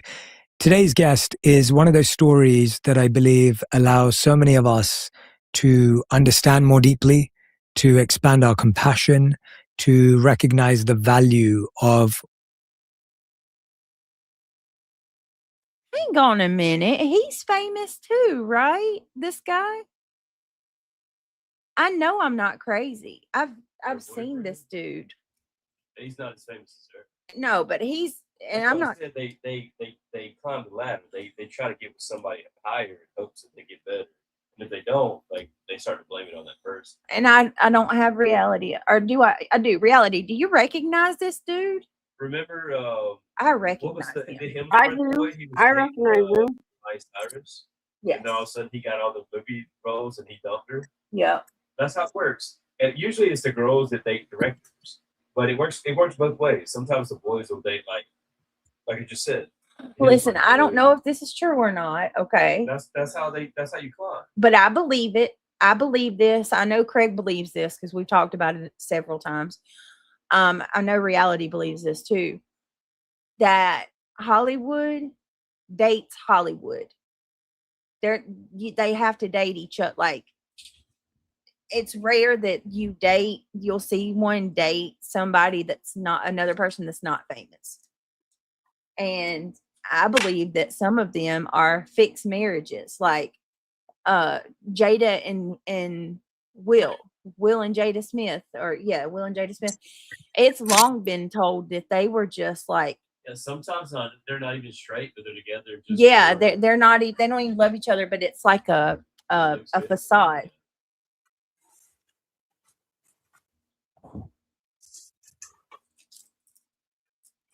Oh, Bill and Hill. She don't like him, and she don't care he's cheating. Britt, have you ever heard of blind items? No. What is that, Miss Momikins? Oh, I hate it. I'm sorry you can't stay, Brown Eyes. Listen, I have to go to earlier times, so I'll be looking forward to earlier streams. And welcome, Pussycat. She dates a boxer. Okay. I hadn't seen Dee Dee tonight. I hope she's doing all right. All right, let's go. What we all go through behind the scenes when you actually live a very public life, a life that we think we know, but we know very, very little about. Today, I am joined by Hayden Panettiere, an actress so many of us grew up watching, whose career spanned more than 3 decades. From one of my favorites, Remember the Titans, to becoming a global star on Heroes and earning 2 Golden Globe nominations for her role on Nashville. Now, for the first time, Hayden is sitting down to share her story in her own words. In her powerful new memoir that I got to read beforehand, This Is Me, A Reckoning. Please welcome to On Purpose, Hayden Panettiere. Hayden, welcome to the show. Thank you for being here. It's an honor to be here. I want to start by just saying that when I read the book, I can't imagine how challenging, difficult, and vulnerable you had to be to even begin to capture the amount of life that you've lived in these 36 years. And I just want to acknowledge the courage and strength that I saw in it when I was reading it. And I was so looking forward to our conversation today because I really wanted to learn about the human behind these words, but also behind the headlines and the news that we've seen. I wanted to start off by asking you, what's a childhood memory that you have that you feel defines who you are today? God, got a laundry list I can think of off the top of my head, but really defines who I am. I think I've been really impacted by the people that I've gotten to work with, and especially when I was at very sensitive ages. Like when I think back to Remember the Titans, as you said, at 10 years old, that experience, that whole experience, everyone on set, and playing that character of Cheryl that felt so similar to who I was naturally as a person, I felt like that really shaped me, really shaped my perspective of the industry, made me feel like now I know what kind of actor I want to be. I want to be generous and I want to be there for people, but this can also be fun. Yeah, absolutely. I wanted to read from your book, if that's all right. Yeah, of course. You say in the book that from a very young age, I lost the chance to have a normal childhood, Mhm. friends, relationships, Yeah. and my privacy, because instead of fighting it, I leaned into the talent I was somehow blessed with. And I wanted to ask you, like, what do you think a normal childhood looked like? And how was yours different from that? Well, to me, a normal childhood looked like extracurricular activities. It looked like going to school, being in school all day long, having a social life and connection with your peers, going home, doing homework, having play dates, having friends over, having those kind of experiences. And even though I did get some of that because I had to live that life and had to be removed from it all the time, whether it was to go to auditions or to go to work. I constantly was missing out on the social aspect of what was going on with I mean, I was trying to be friends with them, but when you miss out, and then you sit down, you really have nothing to talk about because I only had my experience and what I did yesterday, which was I was on set or I was in the city doing an audition. And that wasn't something that I could expect anyone around me to understand. So I feel like I got a taste of what a normal childhood would be. And I was on swim team and I did do gymnastics and, occasionally I got invited to a birthday party, but a lot of the times I was left out. So it didn't feel like I had a normal childhood, normal upbringing. But to me, it was, just being able to be a kid. Yeah. Did you recognize that then? Like, I did. I remember school was very tricky for me because here I was trying to fit into two different worlds and I was dealing with this massive world, which is the industry, and dealing with big emotions like what you feel after rejection or not getting a role or a ridiculous amount of praise, an unhealthy amount of praise that you get at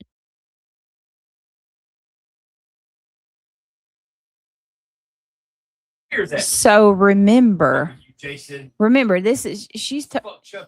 got all of this stuff that she's got to worry about, and she also has to worry about her mom if she doesn't get the role or she doesn't land the role or she doesn't do a good job.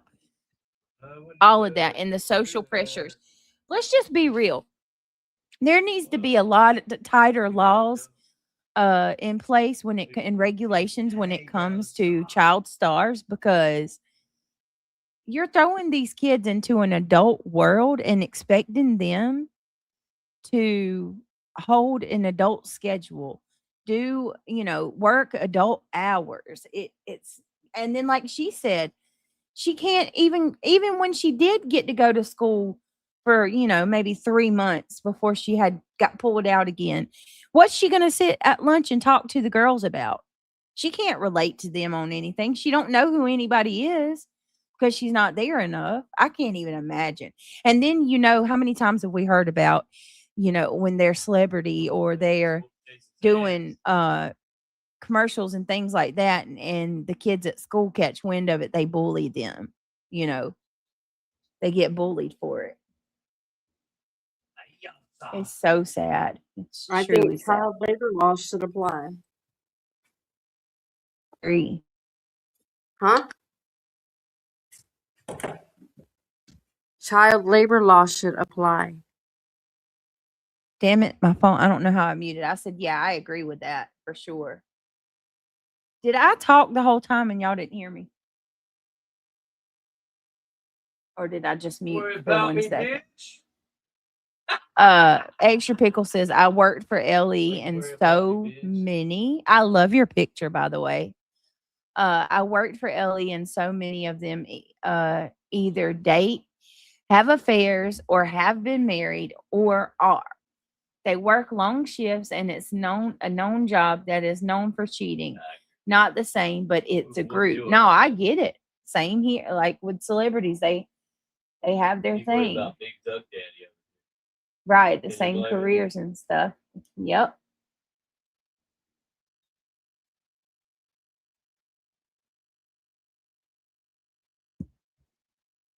It's crazy.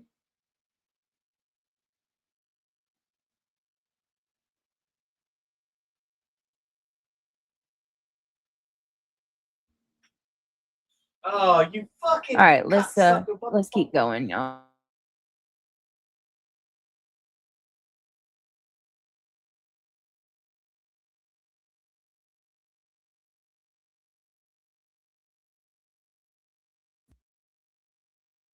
Did you know there's a new AI tool that allows you to create AI-generated YouTube thumbnails by just pasting a YouTube video URL? It will automatically.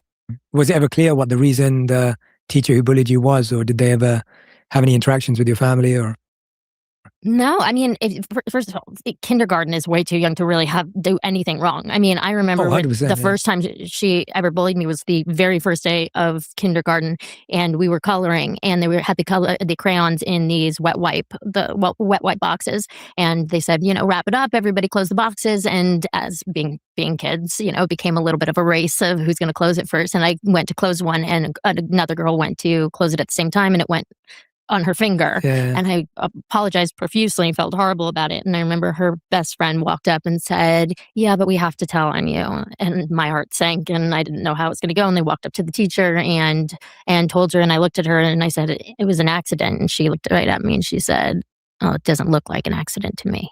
Wow. And I mean, at such a young age for that to that's stuck with me, all of these years later. Not all of my teachers were like that. There were teachers that were super supportive, but there was a substitute teacher who came in and she would call me the big cheese in front of everyone. And she said, what you think because you're an actress, you're the big cheese. And that's so not who I was and so not who I wanted to be. So quite the experience trying to fit in, disappointed in people. I really just wanted to, as you said, fit in. I wanted to be normal. Like every kid does. Like every kid. Yeah, like all of us do. And as someone, by the way you described it, I had a very normal childhood, and it's hard enough as it is, even when it's, normal. And so when something's making you stand out or someone's pointing things out, especially as kids when we don't have a clue what's going on, and all the other kids in your class who wouldn't really understand how to make context of this, you need an adult to kind of make sense of it. Yeah. And a lot of it, I felt like it came out of left field. One of the things I'm sure you read in the book is that I kept the notes that were passed to me in school, the nasty notes, and I kept them in my binder and I kept them under my bed. And I think it was because I wanted to desperately to understand what they were seeing in me. And it started the habit of changing who I was to make others happy, to make them like me. And I thought if I could understand where they were coming from or what they saw or what they didn't like, that I could, maybe it was the actress in me and having been directed all my life, that I could change my performance a little bit and it would make them accept me. Yeah. You also had you've talked about having the pressure to support and provide for your family as well, right? Did you always know that was your responsibility even then? Like when you're talking about this idea of performing, making sure everyone else is okay. An actress. Huh? What? Why did she feel that way?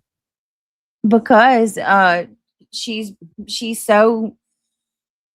wanted, because she was made fun of in school and she desperately wanted people to like her. And I think it was, to me, it's so sad hearing her say that she kept the notes and she tried to conform herself to what they wanted her to be, because to me that's just indicative of how groomed she was. Yeah. And I don't mean like in a sexual way. I mean like through Hollywood, through her, playing all these roles. It's so dangerous because you hear about grown-ups, adults losing themselves through roles because they have so many different roles that they have to play. And a lot of people take that shit so seriously that they will study the character and eat, sleep, and breathe that person to the point where they are acting like that character. They become even when they go home to the Heath Ledger, Joker. He studied in. He was one of my favorites. Jokers, one of your favorite Jokers or character favorite actors. Actors. He was a good actor. I gotta say, he was a very convincing Joker too. Creepy Joker. He played that role, and they said that too. That he did eat, breathe, and sleep that character. He would not break character even when they were like off camera. Yep, offset. Yep. But I was questioning. Hold on, I was questioning Why did she feel that she had to support her family? Her mom was an actress. I guess her mom went through the money. Oh, She must have, wow. you know. Crazy.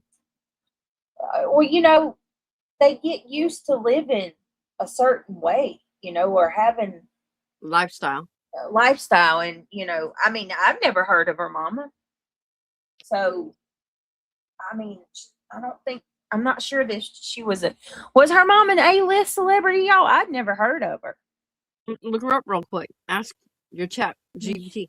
Yeah, let's ask if Hayden's mom was A-list. Yeah, or All was right, she a let me see. starving actress? Was Hayden's mom an A-list celebrity or You have to well, say the look, last name. Pussycat says soap operas. She did soap operas. Mm. So yeah, and I don't have to say the last name because it's a chain that I'm already in about her. Okay. So it Gotcha. says Hayden's mother, Leslie Vogel, was not an A-list celebrity. She did have ties to entertainment.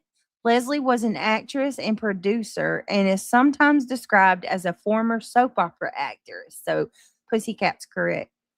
She Okay, had a what did she, relatively small number of acting credits, huh? okay, what she produced? Okay, hold on. What did Hayden's mother produce? And what roles did she play in her acting career? Okay, so her mother, Leslie Vogel, actually had a very small acting and producing resume. So, from what it's sounding like, Oh, she okay. vicariously lived through Hayden. Oh. Mm-hmm. What it sounds So, like. when sources call her a former actress or former soap opera actress, it can make her career sound considerably larger than the credits indicate. The Independent characterized her as pre-Hayden career as having minor success in the 80s. What the fuck? Her documented credits included Loving in 1984. Mm-hmm. Wow. Sister Sensei. Second. In 1994, she played a character credited as Tiger's girlfriend. And also in Loving, Leslie played Edie Lester Donovan on the ABC daytime show. Credits her. Okay, IMDb credits her in 3 episodes. Naomi and Eli's No Kiss list, 2015. Leslie was a producer on the feature film starring Victoria Justice and Pearson Fode. And then in 2009, The Cove. TV Guide lists her in the documentary as herself / a surfer. That's not really an acting role in the traditional sense. Right. So that's it. Leslie wasn't a major Hollywood actress or prolific producer. Otto says she was jealous of her daughter. I can see that. I was about to say, like, No way. you know, No way. I could see it. I could see it.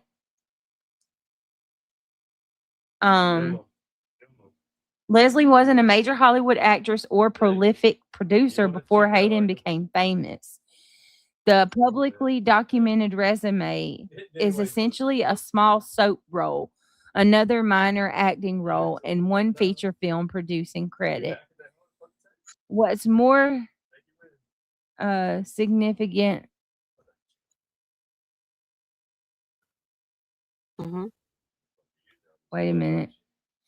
Well, okay, what's more significant to Hayden's story is that Leslie became heavily involved in managing Hayden's career. There it is, y'all. Yeah.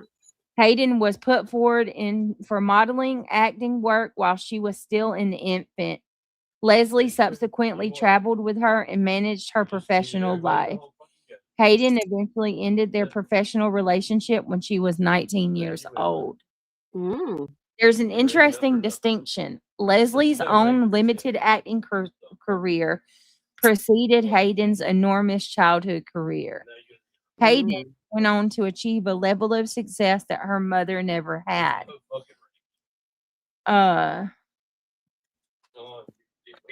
Interesting. All right, let's Well, keep going. hold on. Before we get going, I would like to say that gentleman has some really pretty eyes. I agree 100%. And that gentleman has played in something. I can't place it. I've seen him. I've seen He's him a life coach. He's a former Hindu monk. Really?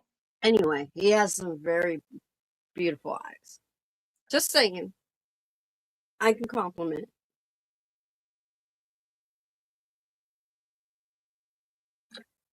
Thank you for all that extra pickle. That was some very enlightening information.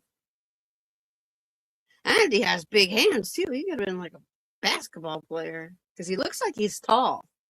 Yeah.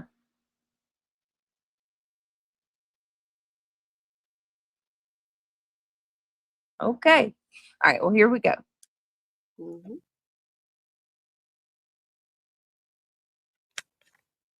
I wonder how much of it was something you had to do at home as well.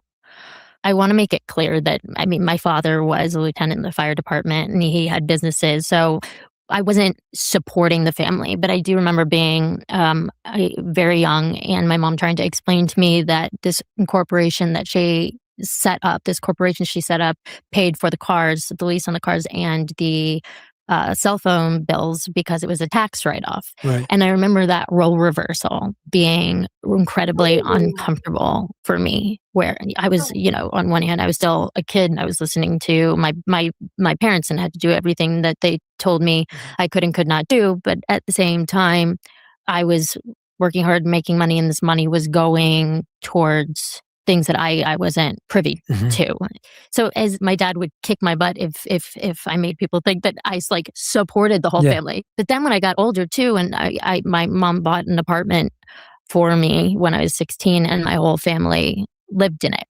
So again, it was just that very strange, uncomfortable feeling of the role reversal and desperately wanting to still feel like,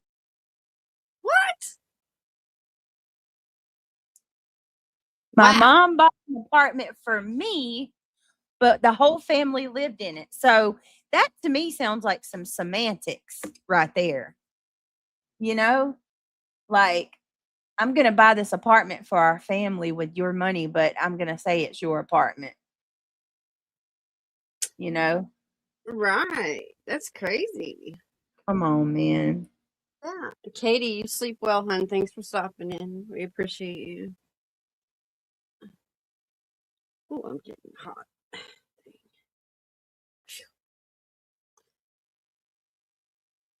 That's sad. That should not be her role. It's like that, Corey. As soon as we start to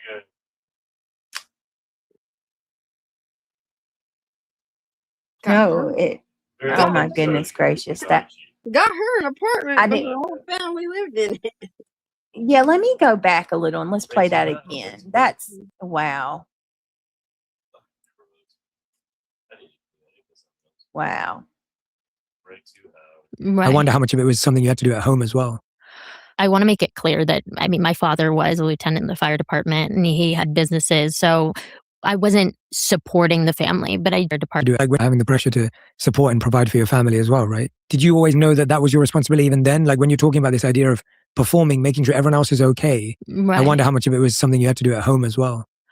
I want to make it clear that, I mean, my father was a lieutenant in the fire department and he had businesses. So I wasn't supporting the family, but I do remember being very young and my mom trying to explain to me that this corporation she set up, paid for the cars, the lease on the cars and the cell phone bills because it was a tax write-off. Right. And I remember that role reversal being incredibly uncomfortable for me, where I was, on one hand, I was still a kid and I was listening to my parents and had to do everything that they told me I could and could not do. But at the same time, I was working hard, making money, and this money was going towards things that I wasn't privy to. There you go. There it is. Gotta love it every damn time. Let me play that one more time. Yes, and her anxiety is palpable. I can feel it as she talks, Otto. Anybody that has it or suffers with it, you can feel it. I can feel it. My heart goes out to her. Once again, I'm getting vibes like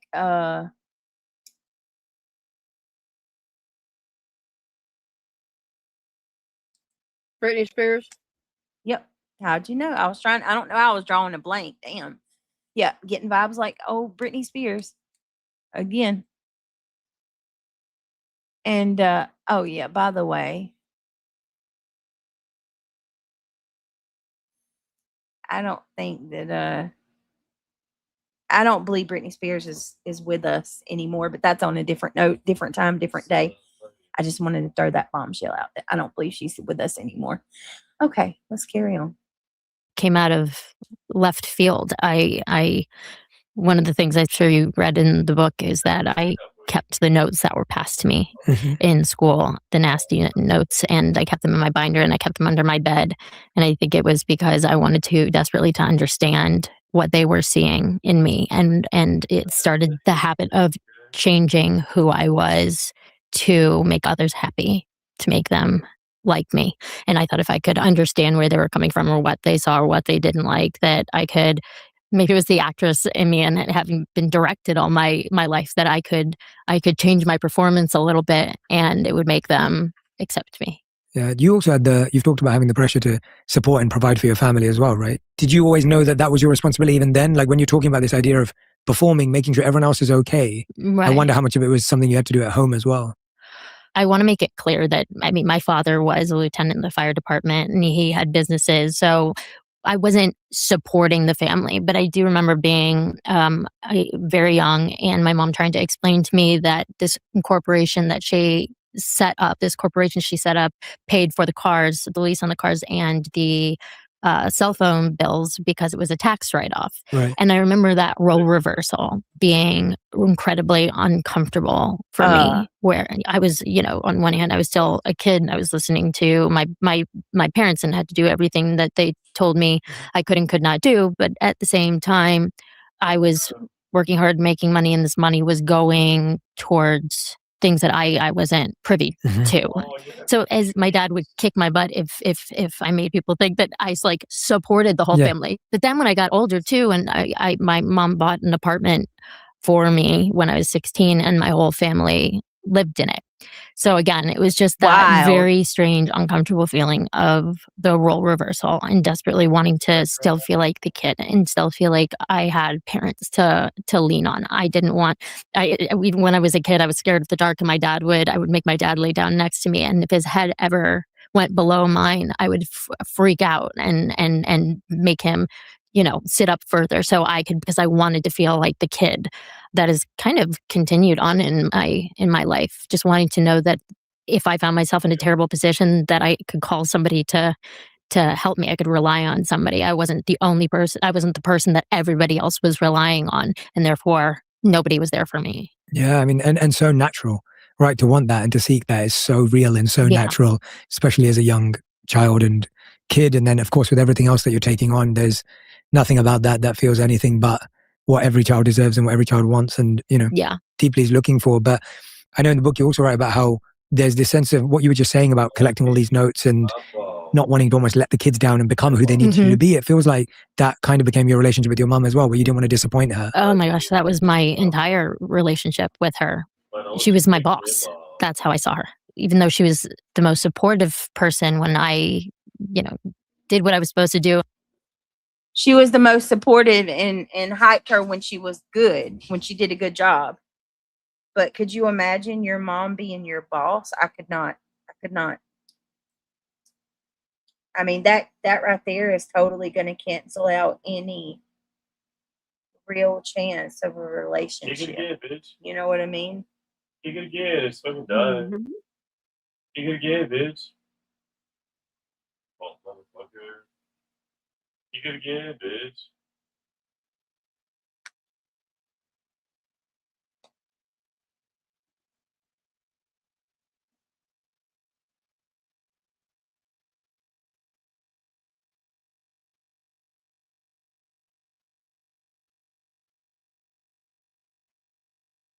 I'm smarter than you. All right, let's see. Smarter than Oh, I'm so sorry, Just Nicole. What's up, Ben George? Ben said kids don't understand supporting family, not buying it. Smarter than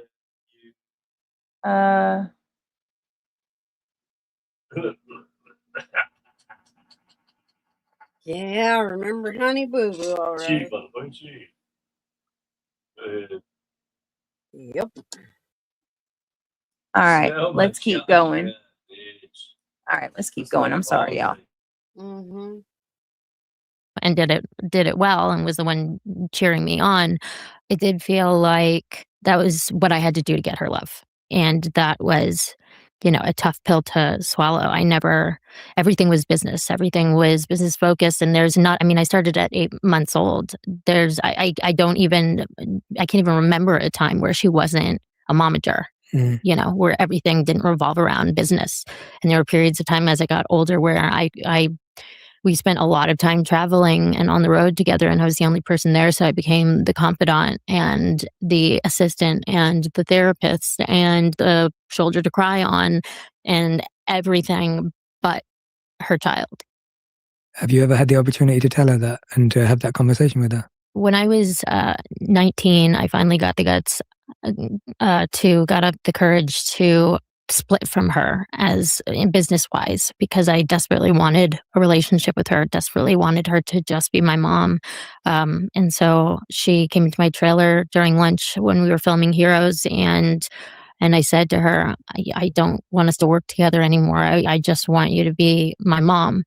And I remember being hopeful, but there was that part of me who knew her too well. But I also wasn't expecting the reaction that I got, which was, "You owe me." And that's all she said. And she walked out.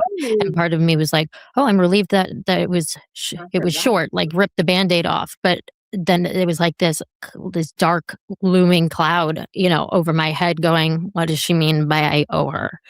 What form of payment is she expecting? And it was disappointing to find out that it was money and that she didn't pursue a relationship with me as just a mother-daughter. Like once the Hi, Diana.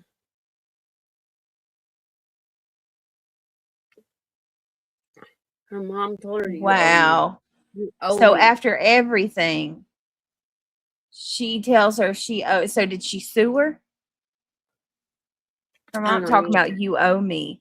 She owes you. She paid you her whole fucking childhood, bro. They lived lavishly off of her. They did. Her whole life. You owe me? No, your mother owes you, Hayden. She didn't ask to be here. Hayden didn't ask to be brought here. I can't stand when parents do that. Like when parents think their kid somehow owes them something. You laid down and had her. That's she don't owe you anything. That's crazy.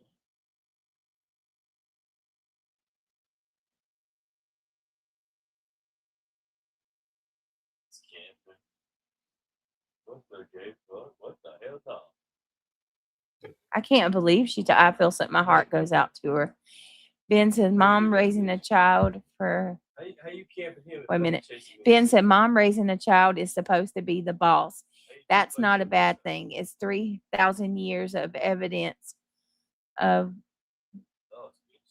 Wait a minute.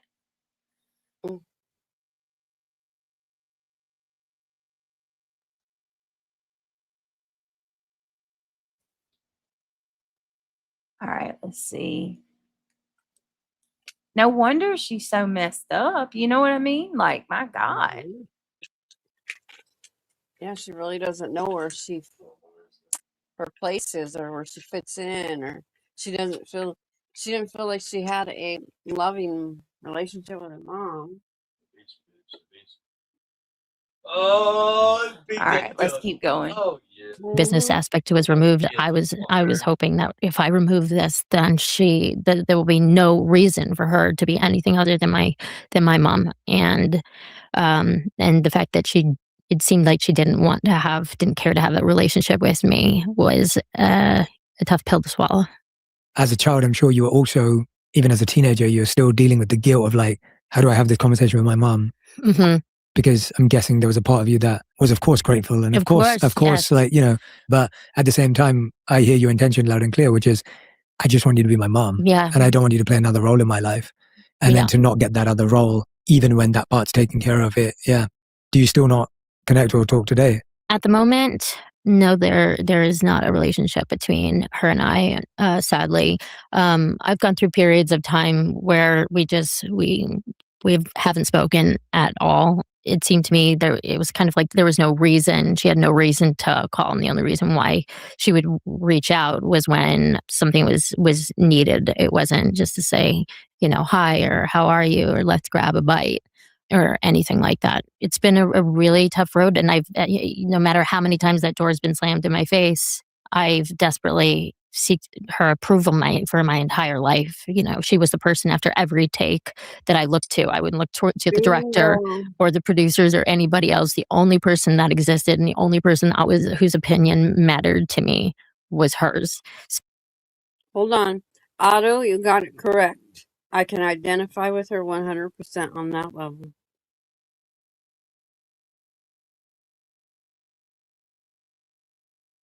I hope her mom heard this. Like, all she wanted was to have a relationship with her mom or have her mom love her. Yeah. Can you believe this? Like, that is heartbreaking. He's all steamy. Dude. I still beat you, bitch. That's okay. Man. Smarter than you, son. Smarter than you. It's so important as a child to get that type of love from your parent, or a figure that's going to give you the love, and the support and understanding.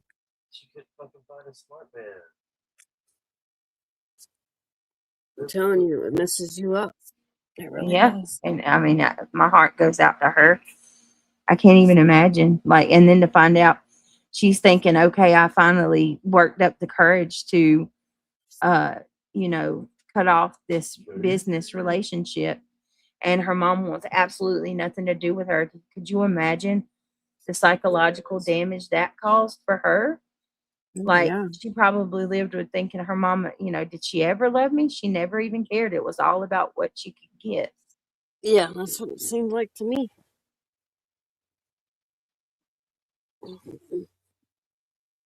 She probably was fighting with personal demons.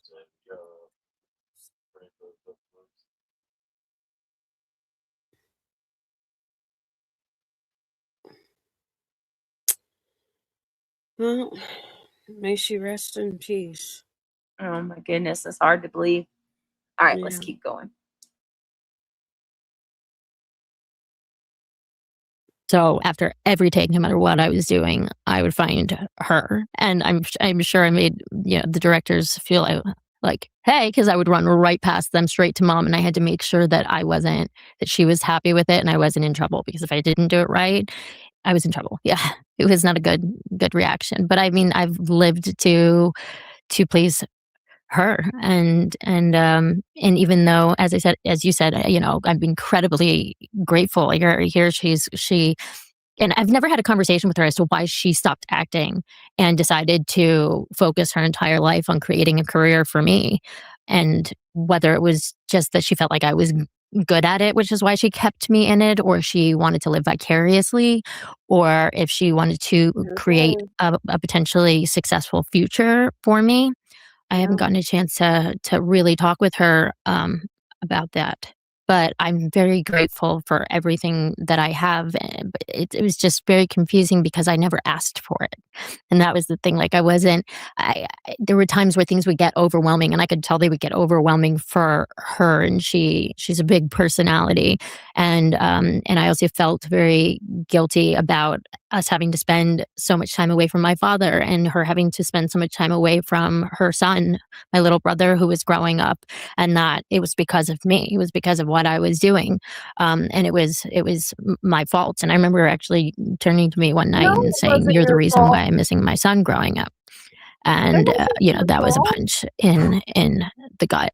But as grateful as I was, I wanted to say to her, "But I didn't ask you to take me on auditions. I didn't. I wasn't Right. even old enough to proceed to understand anything but good, bad, hot, cold, diaper change, food, that kind of stuff." So there were really high emotions. I loved what I did, and I had great experiences, but at the same time, I was like, I didn't beg you to give me your life, to sacrifice all of this so that I could have this Right. career. Yeah, it wasn't your dream. It wasn't your choice. And I don't know if it would have been Sure. eventually. Yeah, yeah. I wondered that all the time. Talk to me about that, because even earlier when I read the excerpt from the book, you talk about this idea of acting being a talent that you just leaned into Mhm. because it was a gift that you were given, and then you leaned into it. It's almost like you never got the opportunity to discover who you would have been. I remember being about, Right. I would say around probably 12 years old, and having a total identity crisis. I mean, I was standing in my room, and had been auditioning and acting for years, and I was sitting there going, "Well, who am I? Which part am I?" Because I can be all of these different characters, and I can find all these parts in me, and I can become. That's the worst feeling. Not Is knowing who you are at all, right, right? and where you belong. Where do you fit in? That is the worst feeling I can tell Oh you. my God. Her mom, And I I could mean, see, I could mhm. see what she was doing in her relationship with her boyfriend. Yeah. Well, explain it. I want to hear.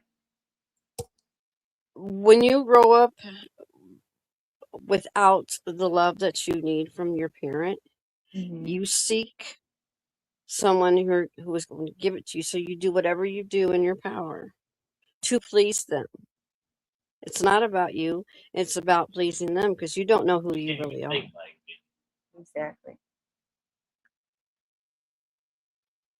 And you're the one that Exactly. gets lost in it all. You can't And even think. you feel inadequate, Mhm. and all you want to do is Trimmed your nut. please and make somebody else happy. It's not Trimmed about his your nuts. happiness, it's about theirs. Right. It's sad. Very well said. And I've had therapy. I've been to therapy 5 years, so I know where I stand now with myself. I know who I am. I love myself. Um, I do have a relationship with my mother today, and I'm Trimmed grateful. your I had nuts. to learn to forgive in order to move through it all and to heal. Oh, I'm so sorry. Mm. But I can See, identify where she's coming from. It's sad. It really is. She didn't deserve this.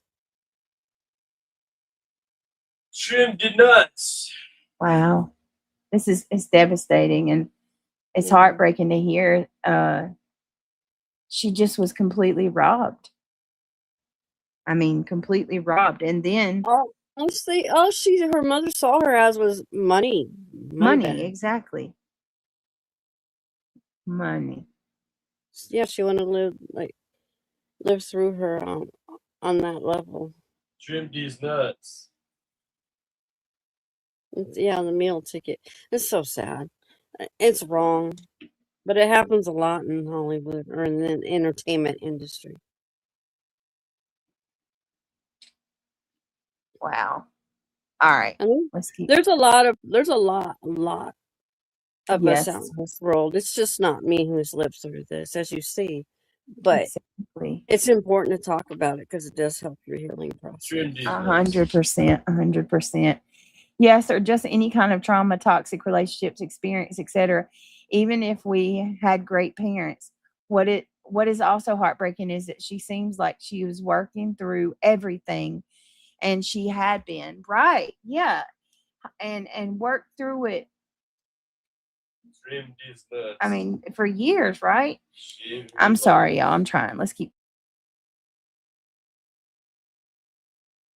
You know, and I can bring out my fiercer side, or I can be more gentle, whatever the character called for. And they all felt like parts of me.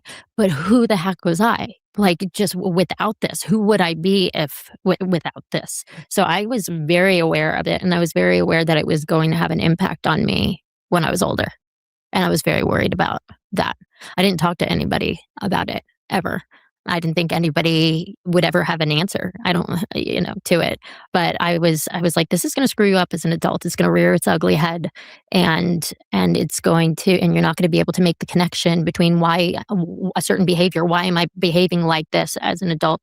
It's going to be very difficult to find the connection to the childhood experience that caused that. It's a lot to take on so young, and hard to process, and hard to know where it goes and how it moves forward with you in your life. It sounds like you were being reflective of this almost all the way. It doesn't feel like something that you've only done recently. It feels like at every stage, whether it was 12 or 19 when you finally make the decision. Did you ever start to feel a sense of choice and agency and effect? I'd grown up in a household where, as much as I love the chaos of my family, there was a lot of headbutting going on. So when I was 18 and Heroes was on, and we had all as a family moved out to LA, and we were living under the same roof in a condo with dogs and cats, and just we were in each other. We went from living in a big house to living. And let's not forget, it was Hayden's condo, by the way. In very tight quarters. She is very smart. She is considering what she's been through, she's learned to put herself together, rebuild herself. I do hear that in this interview. Oh my goodness. Come here, Papa. Yeah. All right, here we go. But as soon as I was 18, I went to my mom and I said, I want to move out. And I knew I needed to move out for my own mental and emotional health. I would say 18 was when I finally felt courageous enough to communicate that and to start my own life. Yeah, and did that come with a sense of like confidence and kind of enthusiasm that you had that, or was it almost like a necessity of like, I just need to do this to survive? Yeah, no, it was both. It was the idea was terrifying because I'm a true pack animal. Like, I need people around me. It's arguably, it has the biggest impact on me mentally, emotionally, spiritually, which leads to physically. Yes, it was survival. It was definitely survival. It was necessity. It was, I need to get myself out of here. And I carried a lot of guilt with me, leaving my little brother behind in what I could no longer tolerate. And I was terrified to live alone.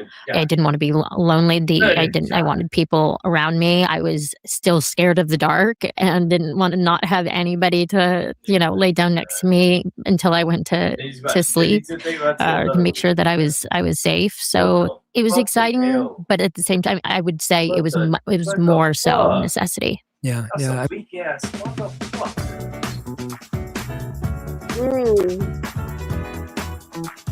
mean, as I was reading your book and learning more and more about you, it was almost like my empathy for you just like grew every time. And I mean that in your strength, for your strength in these situations, not as a sense of pity or feeling sorry for you, but seeing just how strong you had to be in so many different situations. And when I got to this part, when you write about this in the book, you write about a moment in your career where a friend of yours takes you onto a boat.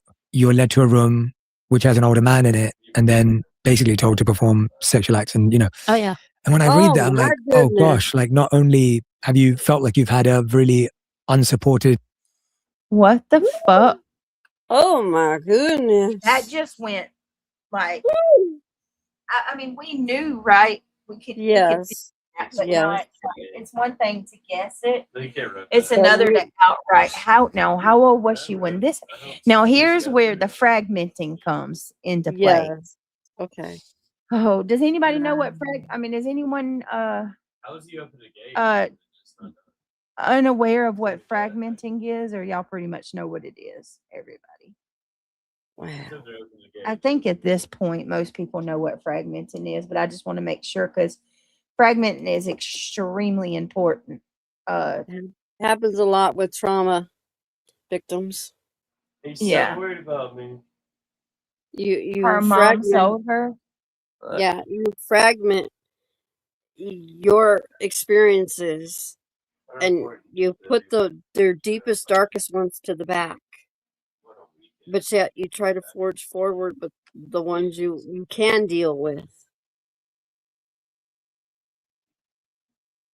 It's terrible. It really. This is heartbreaking. Oh my goodness. I'd like to read her book now for sure. I want to. Yeah, me and you both got to read that book.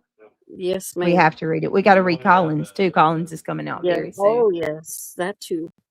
Oh man, you guys, I got so many ideas for the backup channel, just swirling. That happens a lot. That happens a lot in the industry. He just fucking. I know a lot of the back You know stuff I'm there. with Hollywood. I grew up in California. I've met many actors and actresses. People need to understand. It's just who I am. I know stuff. I know a lot of stuff that happens.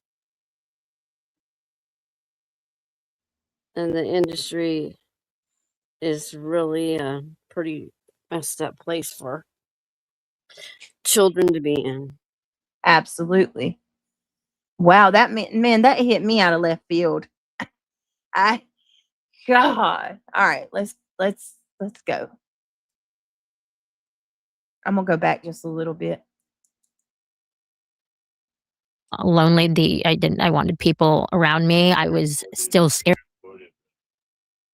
of the dark and didn't want to not have anybody to, lay down next to me until I went to sleep, to make sure that I was safe. So it was exciting, but at the same time, I would say it was more so necessity. Yeah. I mean, as I was reading your book and learning more and more about you, it was almost like my empathy for you just like grew every time. And I mean that in your strength, for your strength in these situations, not as a sense of pity or feeling sorry for you, but seeing just how strong you had to be in so many different situations. And this, when I got to this part, when you write about this in the book, you write about a moment in your career where a friend of yours takes you onto a boat.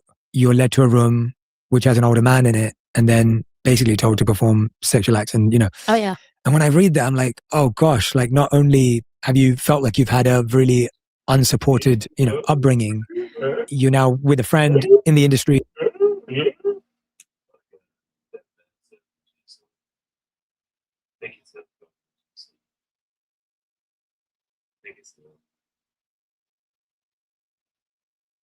You're muted, Freedom. If you were going to say something. Well, I'm thinking a friend led her to the room and told her to perform these acts. I want to know, was that friend an adult or a kid? And if that friend is an adult, why is that friend in jail? It's a good question.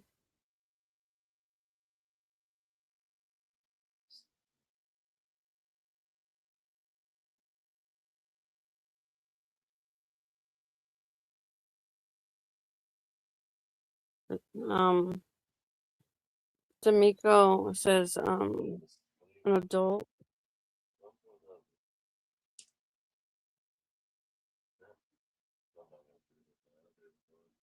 This is a long interview, huh? It is a long one. That's why I've got it on 2 times speed almost. Not quite on 2 times, but close. So, and I'm proud of you guys because not one of you told me to slow it down. I thought y'all were going to be like, slow it down, but everybody seems to. I think maybe we're all just so used to speeding through clips and stuff now. All right, let's keep it moving. She doesn't. I know. I'm shocked. Well, I'm not shocked, but I am shocked.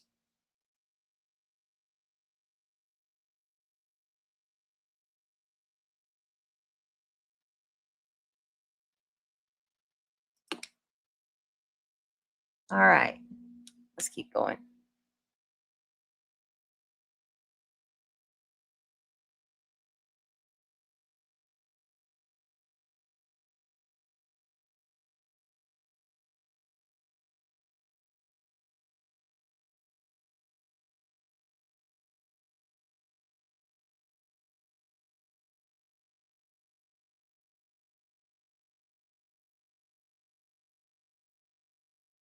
and then ending up in a situation like this. Could you talk to me about what that moment does to your psyche when you're that?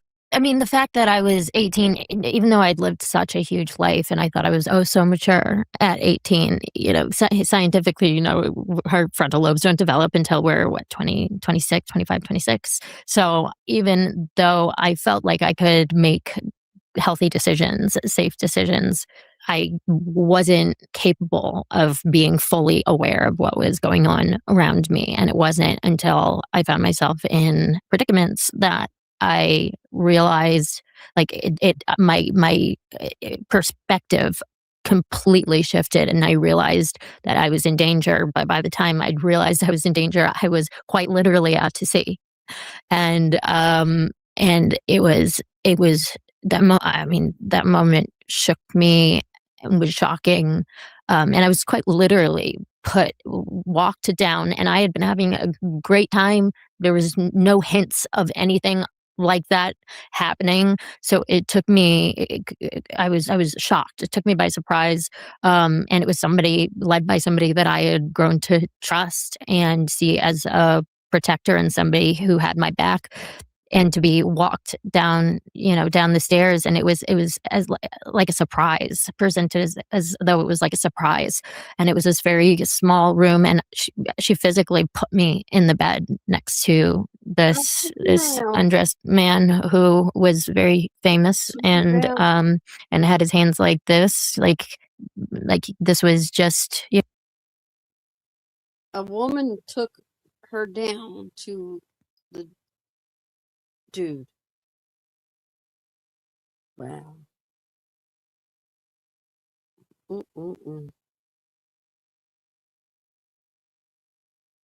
How old was she though?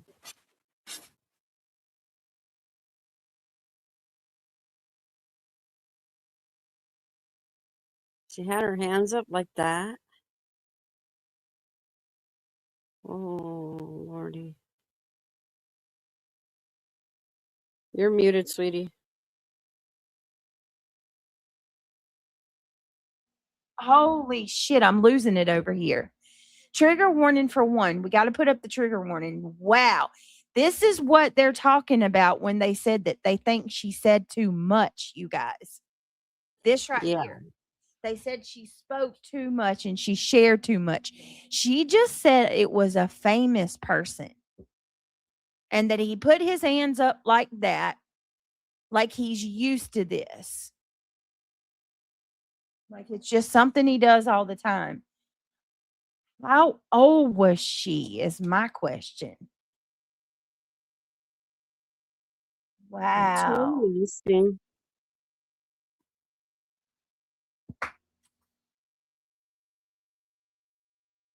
There are a lot of childhood actors that have similar stories like hers.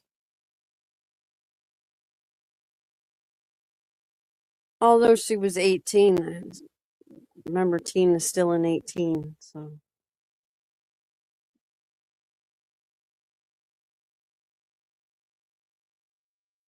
He was allegedly a musician. Okay. Yes, Otto, I believe that as well. Sadly.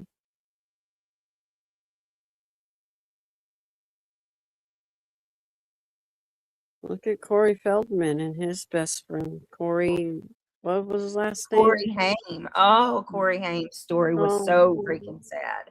Yeah, it broke my heart. Man. And then the boys, the singers, the brothers that were like an NSYNC, the boy band brothers. There were 2 or 3 of them that lost their lives. They're famous, blonde, really blonde hair.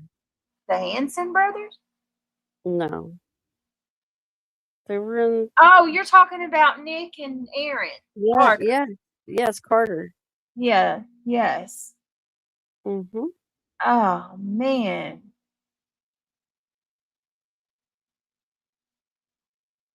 What? Butterfly, Missouri? Missouri Butterfly? He was 36?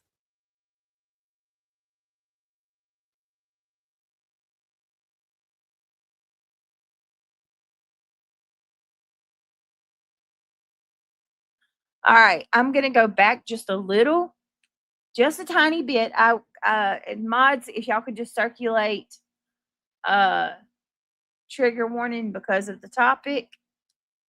But listen to her again when she says this guy it's a famous person. I want to know if the friend who took her to this quote unquote famous person was the friend rich, Lord forgive me, was the friend underage or an adult as well? Adult. They right there. Look, Missouri Butterfly said 36, and someone else said he was a musician.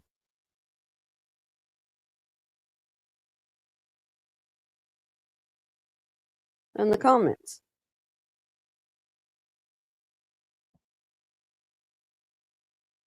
Mm-mm.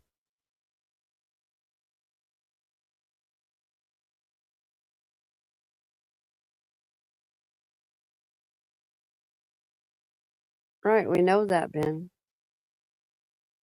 Just like in the, I can't say his name.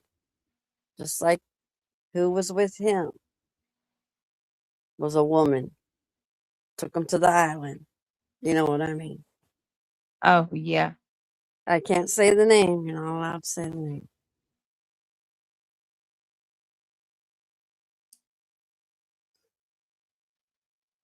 Right there. The friend was allegedly an adult who took her, and she was a female and supposed to be her friend.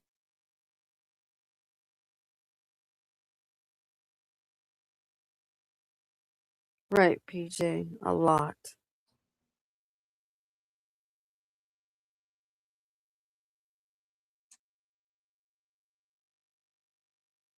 Hmm.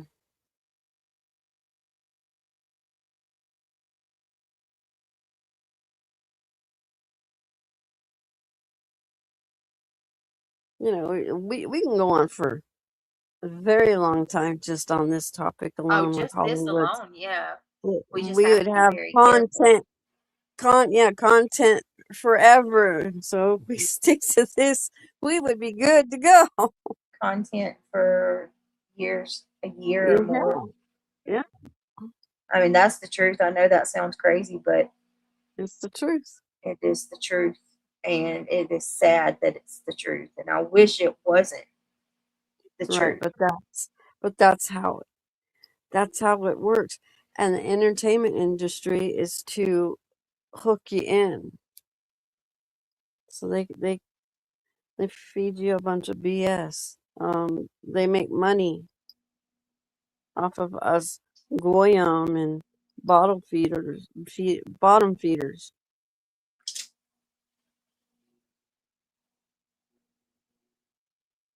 So you line their pockets.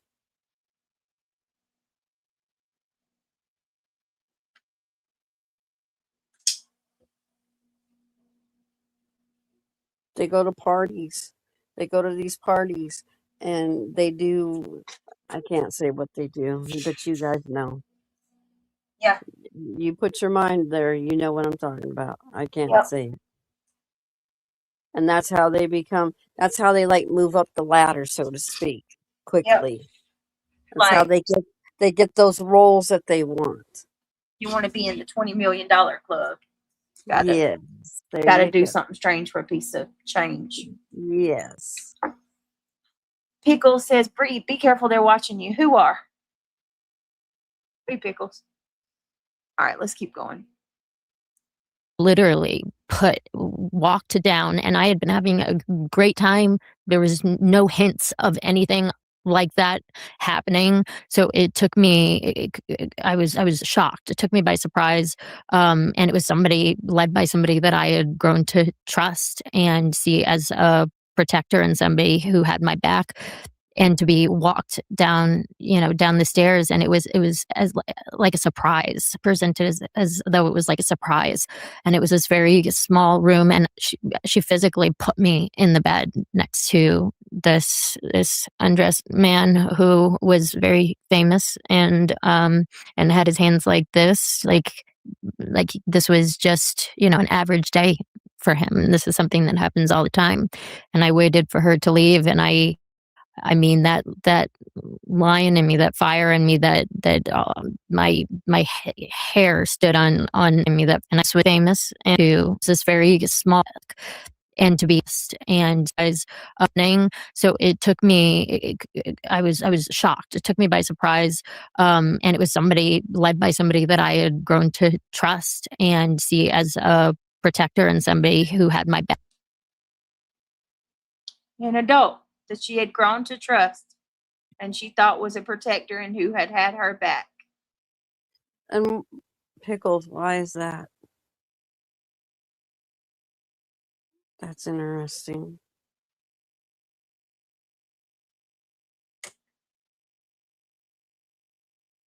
Wow. I don't even know what to say. I am just like taking it. Wow. Okay, let's. Yep, blackmail is how they trap the Missouri butterfly. And they probably told her she did something bad. Even though she was the victim, Yeah. Could you imagine? That's how they operate. Allegedly.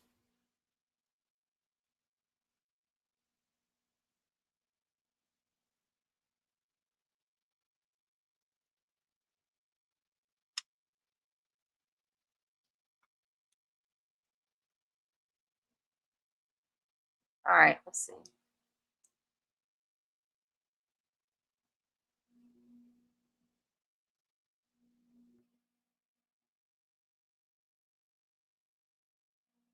That happened in France? D'Amico? A person, I can't get over that part. It's a person that she trusts was like her agent or something. This is sick.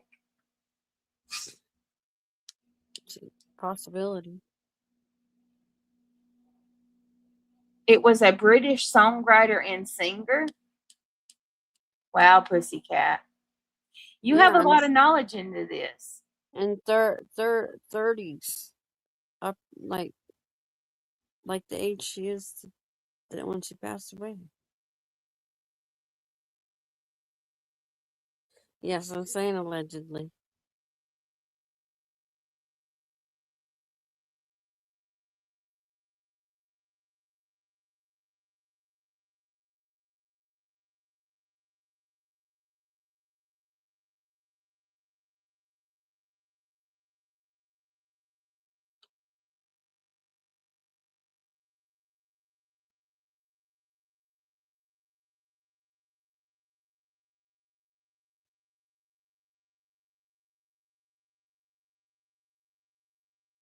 Mm-hmm.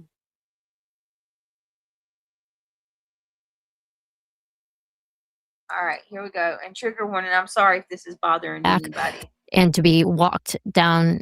Yeah, I'm sorry if this is bothering anybody. If this is, listen, I do want to say this. If this is too much for anybody, bow out. I'd rather you, I will not be, offended at all. I understand it. You got to take care of your own well-being. So if this is too much, I will not be offended if you need to excuse yourself. Mm-hmm.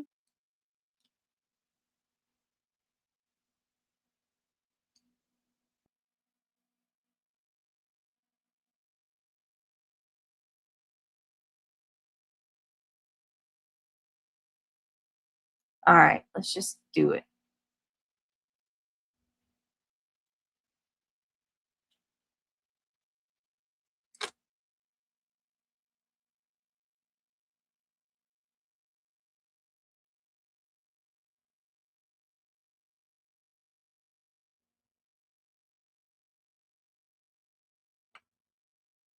All right. Sorry, guys. I thought I was. Hold on. you know, down the stairs, and it was as like a surprise, Oh my presented as though it was like a surprise. And it was this very small room, and she physically put me in the bed next Oh to my God. this undressed man who was very famous, and had his hands like this, like this was just, you know, an average day for him. This is something that happens all the time. And I waited for her to leave, and I mean, that lion in me, that fire in me, that my hair stood on end, and I became ferocious. I was like, this is not happening. But I had nowhere to hide, and I bolted, and I hid wherever I could think of to hide on a boat. There was no jumping off and swimming away, and there was nobody who was going to. I realized that there was nobody who was going to be empathetic to my situation, that this was nothing new to them. I mean, you know, it's such a horrifying event to go through, and to be put in that position at 18 years old. And disappointing when somebody lets you down like that. And I've been let down so much before, and that when you really find somebody that you trust, like, you hold on to them for dear life, and you feel so lucky. So to that be breaks my betrayed heart. like that is just an awful feeling. You, just you, Wow. building your app on base 44. Describe it. I'm And trying it's to get real. back over there. One thought. And now a break from our sponsor. She did not deserve that. No, she didn't.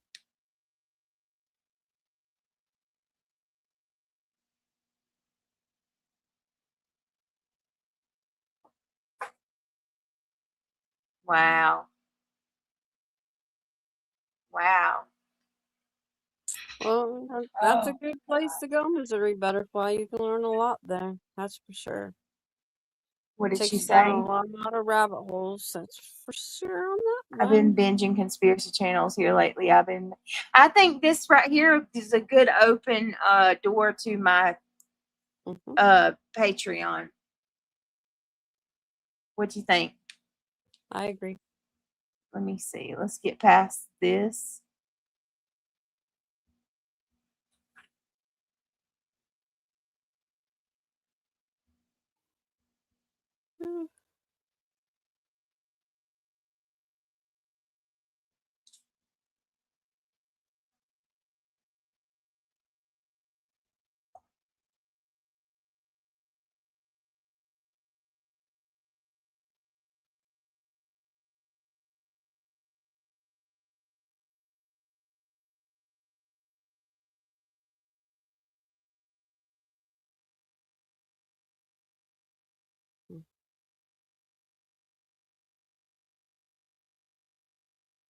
You good, Britt? Yeah, hold on. I got to get past the hour of hold on. Wait a minute. It's a Miracle Grow. Let's be options and ways to unplug digital noise view. Boy. And whether it's Just and who I've been negative using on one very good job today. How do you decide who you trust now? It doesn't seem like I've done much of a very good job. I don't think I've gotten much better at choosing on one hand, because I do feel like there are certain people that with negative energy, and that are just not good people, that have been drawn to me for whatever reason, and who I've not seen clearly immediately. It took me a while. Like, they really were able to pull the wool over my eyes, which you would not. I didn't expect of myself. You know, having had all the life experience that I have, and having had things like that already happen to me. Like, you would think it would have been a learning experience, and I would have made sure that it never happened again. And unfortunately, that was not the case. But that being said, on the other hand, I have had amazing people in my life. Of course, it happened again. It's Hollywood. The casting couch is a real thing, you guys. Yes, it is. How old was Hayden when she was SA'd by a famous person? Here we go. Hayden said that she was 18 years old during the disturbing incident involving a very famous man that she described in her 2026 memoir, This Is Me, A Reckoning. There's an important decision. Shit. Dropped my phone. Hold on. Shit. Sorry, guys. Give me a second. Okay. I There's believe an. her too. All right, go ahead. I'm sorry. I said I believe her too. Oh my gosh. Yes, I do. Absolutely. I believe her. 100,000% believe her. That girl has nothing to gain or had nothing to gain by coming out. If anything, she puts herself at risk. She put herself at risk doing that. There's an important distinction regarding what happened. According to Hayden, a woman that she trusted brought her onto a yacht.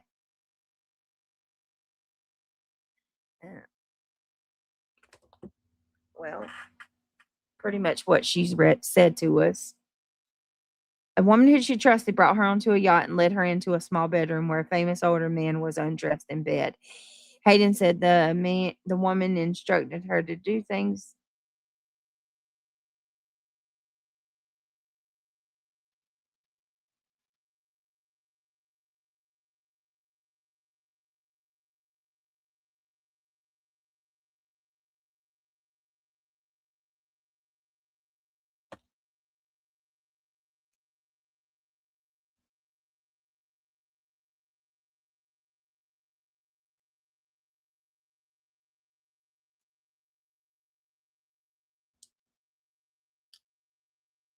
All right, so the woman, okay, it says a woman who she trusted brought her into a yacht and led her into a small bedroom where a famous older man was undressed. Hayden said that the woman instructed her to get in the bed with him.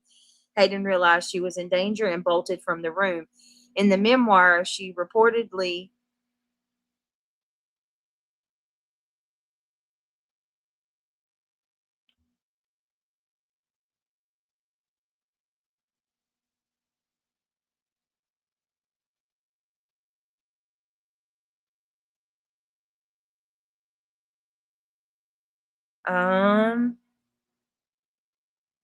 in her memoir, she reportedly described the unidentified man more specifically as a famous British singer. So whoever in chat said that, you're correct. I think it was Pussycat. In his 30s, a British singer-songwriter in his 30s, y'all. She did not publicly name him, so I would be very, of course, we're not going to speculate on who that was because we don't know. As Hayden described other inappropriate sexual experience.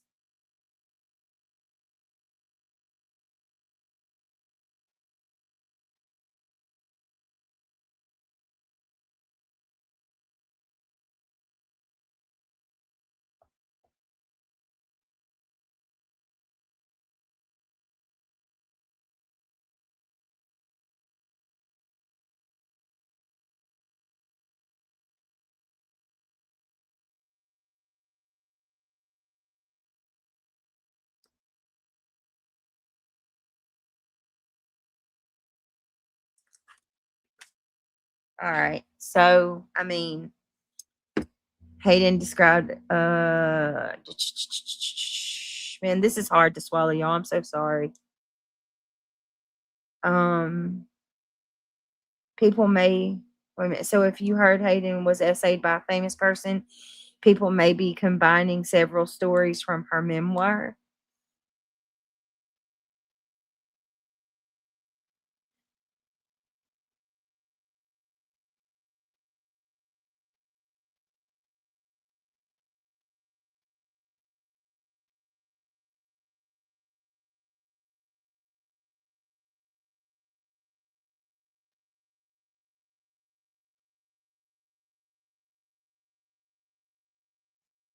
All right, let's see. I mean, let me see, make sure I didn't miss nothing because I want to be careful what I say.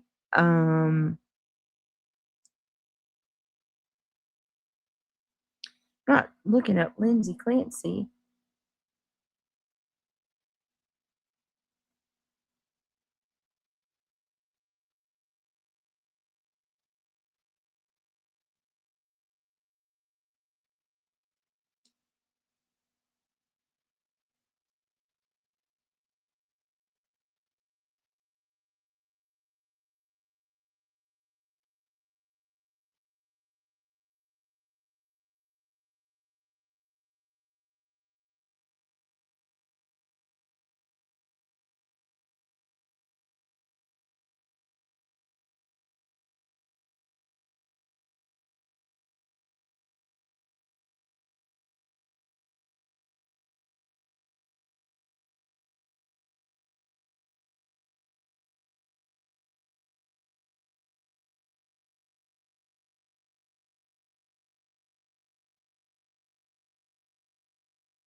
All right, let's keep going.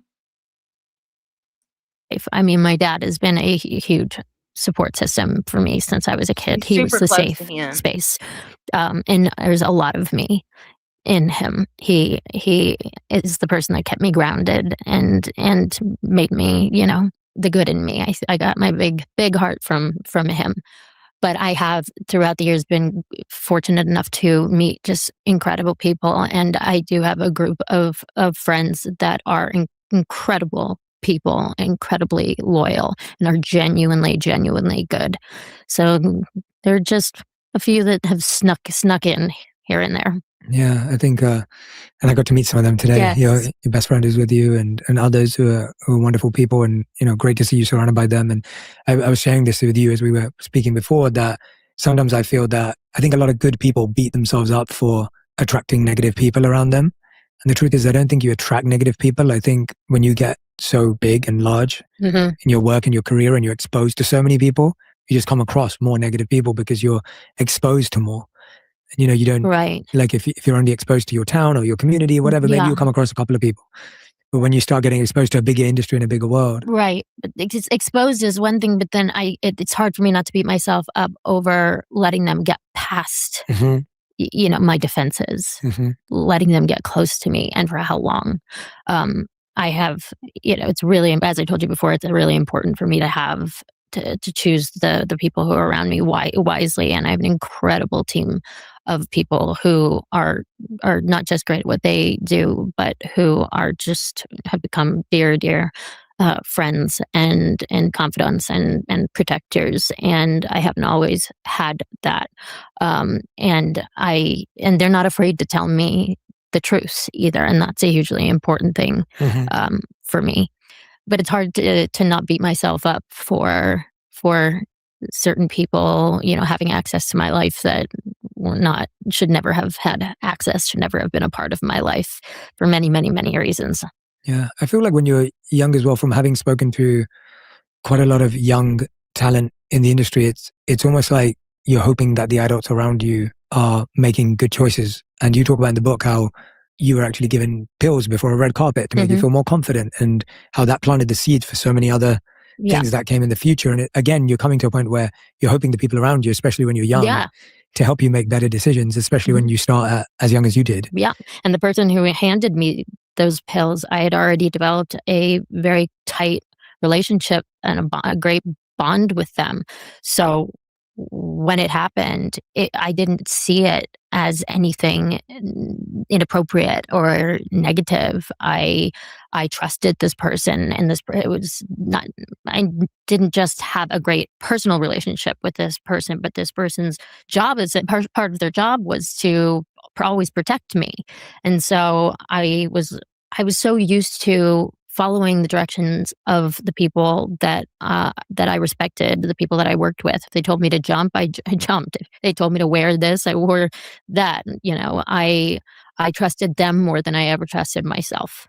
I wasn't raised to trust myself, except for my instincts as an actor. That was instilled in me. But as a person, it was a completely different story. Turn any text into speech instantly using AI and 11 Labs. Change the way you record.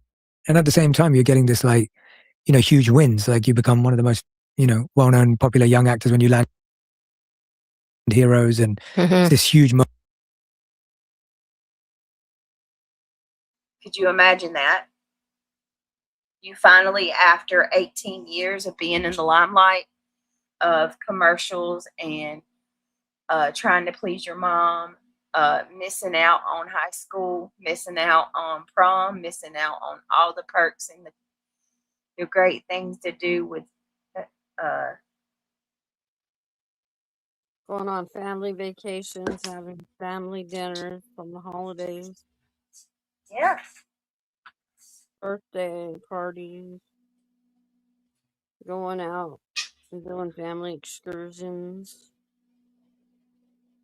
And then you finally make it. You're a Mhm. household name at this point. You Mhm. know what I mean? You blow up. I remember when she blew up on Heroes. Heroes is where she, yeah, that's when I remember. All the guys liked her and all the girls wanted to look like her. Yep, exactly. You know, she was beautiful. And Her acting was awesome too. It's impeccable. her acting was top notch. Sure was.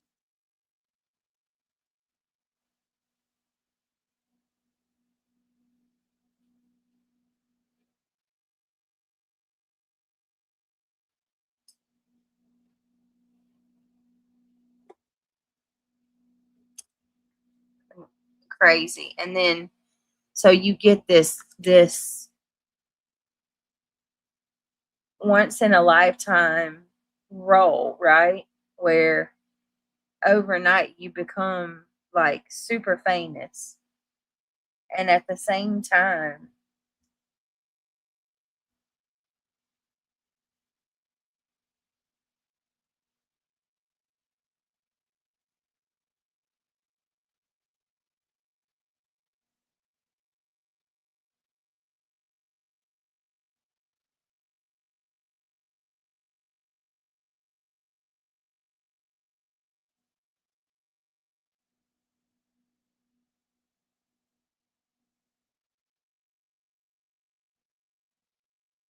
You good?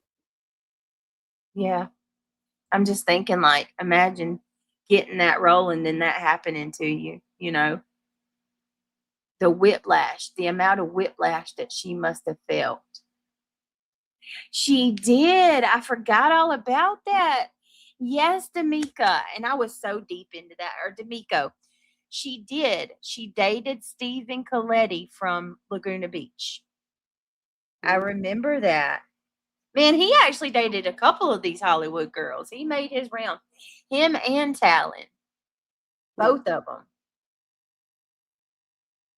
But yeah, I remember that. He should have just stayed with Steven.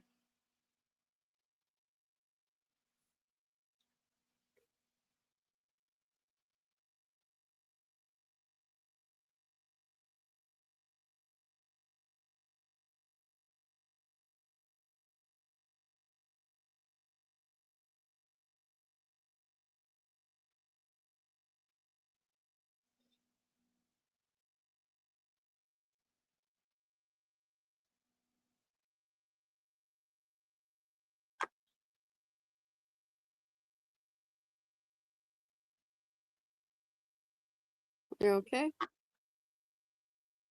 Yeah. Sorry. Okay, let's go. We could do a little bit more, y'all. Yeah, it's late. I didn't realize how late it is. We're gonna go a little bit more, and then I think I'm gonna make this one of two, or maybe one of 7 at this point, because this is a whole damn rabbit hole. Yes. Time flew by. I did not realize how late it is. Yeah. Yeah, D'Amico said, side note, I had no clue. Yeah, little dudes. All right, here we go.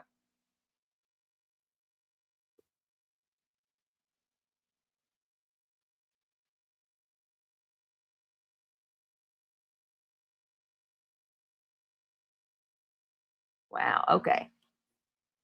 Here we go.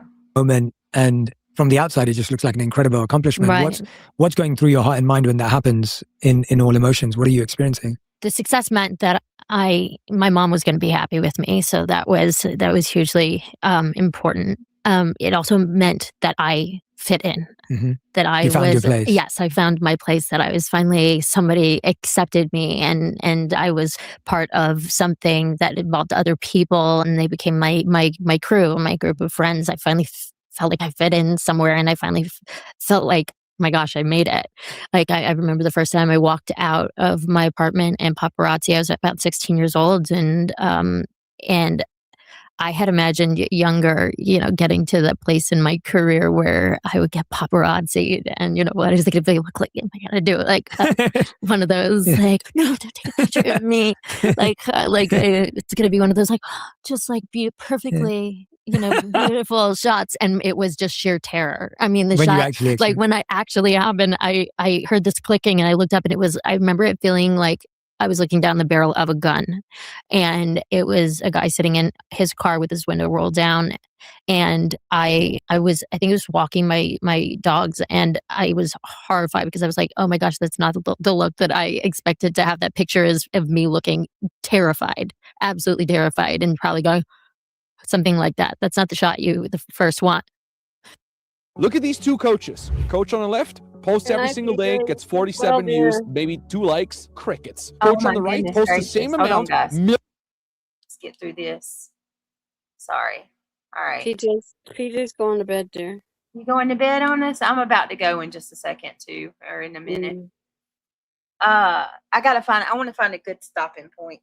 Otto says, Britt, you should watch Nashville. Her character showed exactly what her real life was like.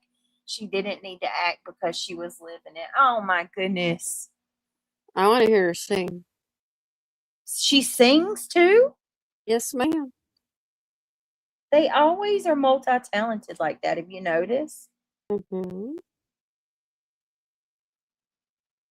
Apparently, she has a beautiful voice.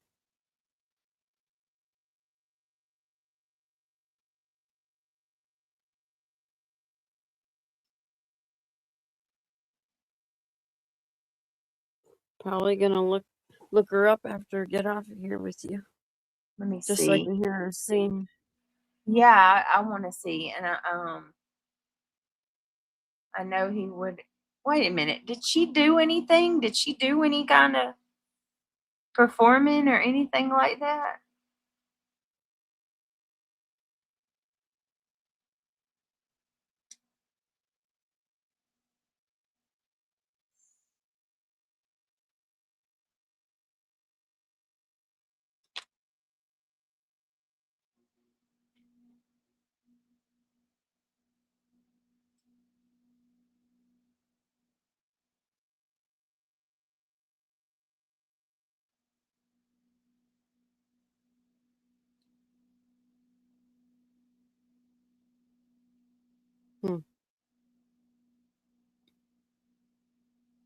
All right. Good. Let's see. Yeah, I'm all right. I think I'm gonna go. I'm tired. Yes, ma'am. Last thing I need is anybody say. Well, here, let me hear the last thing they're saying here. Okay.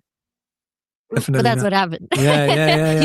It's not the look that I expected to have. That picture is of me looking terrified, absolutely terrified, and probably going something like that. That's not the shot you the first want. Yeah, definitely. But that's not. what happened. Yeah. You can plan all you want and God laughs. Yeah, definitely. I mean, but you talked about this. You said this at the start. This idea of just like how your life became used to living for applause, like having to get the applause from your mom, and then the community, and then of course paparazzi, whatever. Right? It's like you kind of see that trend. Oh yeah, and then it grows, and it grew, and it grew, and it went from something that was like kind of cool to something that was incredibly dangerous and incredibly invasive, and not just for me, but for the people around me. It felt like the people around, like I wasn't safe. The people around me were being affected by it. I was very protective of my little brother, fiercely protective of the people I love. Period.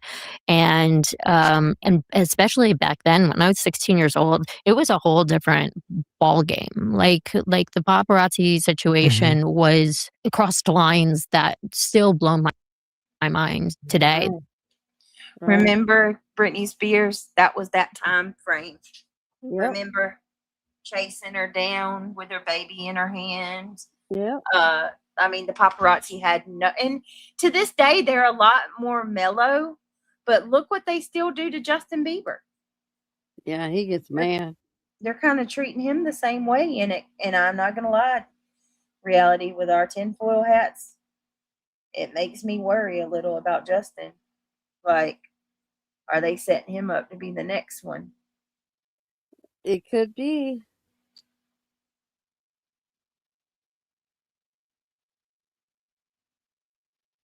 I remember watching him sing. Was it on YouTube that he started? Where he posted his first song? I remember hearing him then. Now look at him.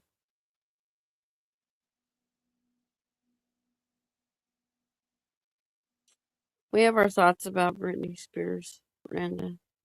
Lots of thoughts, right? Mm-hmm. Lots of sad thoughts.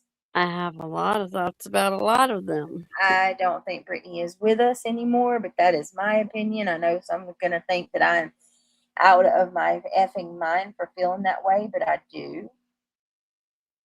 There comes a time where they're more valuable dead than alive. That's true. And I believe she did win an award. I don't know if it was a Golden Globe or a Grammy, but she won one of them. I'm gonna dig some more into it so I have myself up to par for tomorrow night. So grateful my medicine's making me comfortable right now.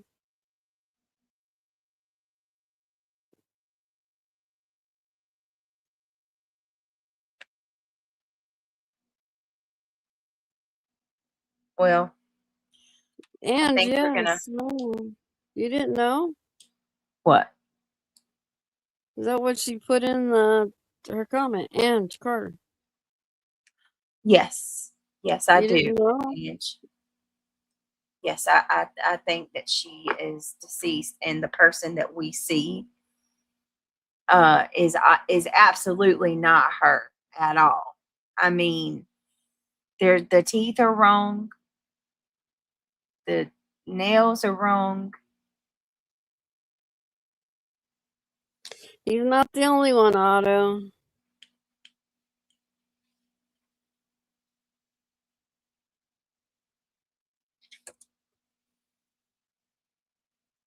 There's a lot of them that do that.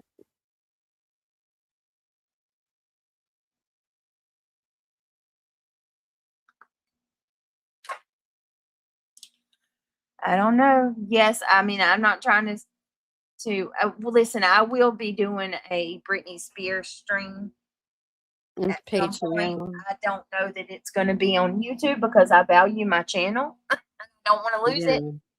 Yeah, I'm pushing it with Hayden, to be honest. Yeah, But Patreon is the better place for this information. yeah, if we go any deeper than this, as far as topic of conversation, it will be over on the Discord. Not Discord, I'm sorry. The Patreon.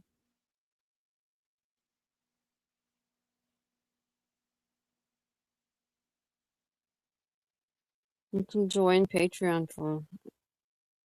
I thought it was $1. and yeah, Patreon's $1, and I have a $1 tier, a $3 tier, and a $5. The $3 and $5 tier it's the same regardless. Like, you know, if you have $10, you're not going to get information that the $1 tier is not going to get. Well, that's where it is right now. And I don't have a $10 tier. I have a $5 tier. That's the highest. Yeah. That's where it's at now. It probably will change just because I feel like it's only right. If someone's paying more, they get a little more. So, I probably will change that. But I don't know. Can they put your link in the chat for Patreon? yeah, absolutely.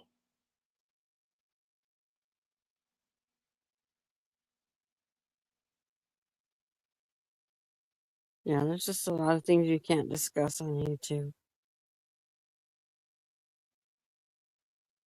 That's so true, unfortunately. Unfortunately. Oh, I definitely believe Hayden is no Yes. longer with us. Yes. Yes. She's not. Yes. I don't Yep. see any reason to believe otherwise. There's nothing that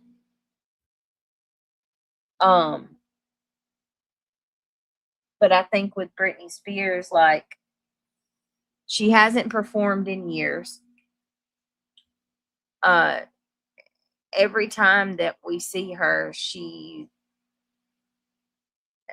it changes. Sometimes her teeth have a gap, sometimes they don't. The AI is absolutely ridiculous. I don't think there's anybody here that can disagree that AI is used. Yeah, you can't deny that at all.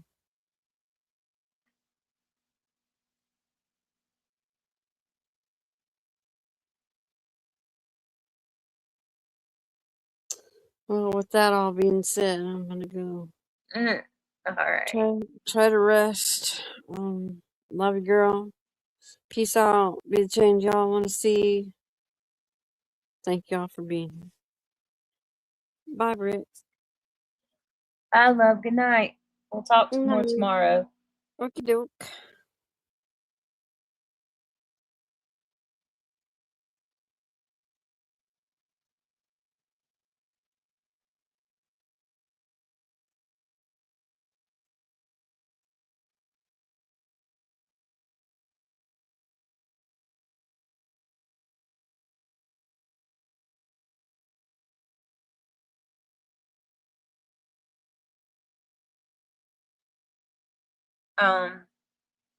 Like I said, I will try to explain more about the Britney stuff at some point. I know I'm probably like having some of y'all scratch your head that don't get into this stuff, but I've got good reasons for why I feel the way I do.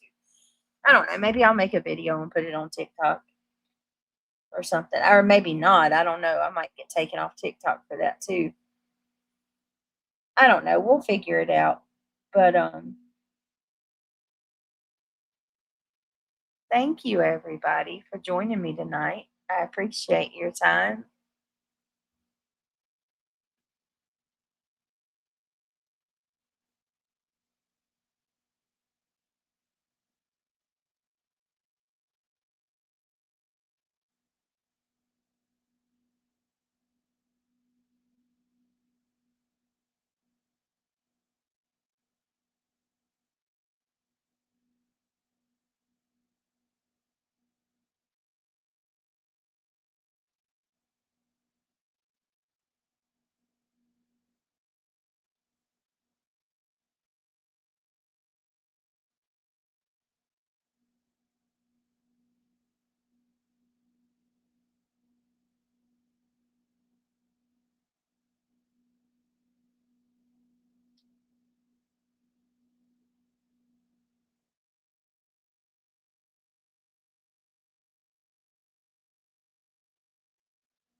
All right, hold on a second. Give me just a minute.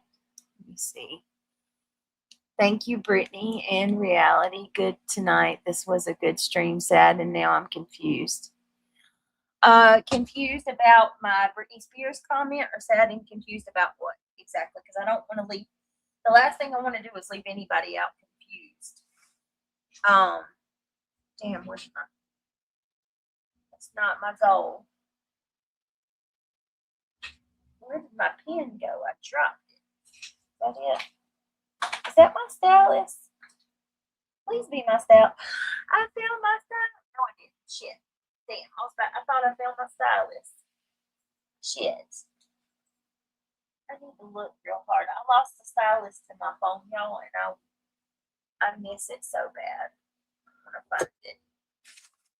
I thought I just found it.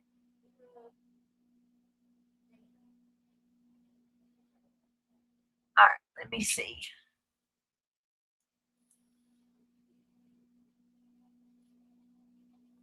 All right, well, y'all have a good night. I appreciate everybody. Thank you so much for everything. And yeah, we will see y'all on the next one. Love you guys.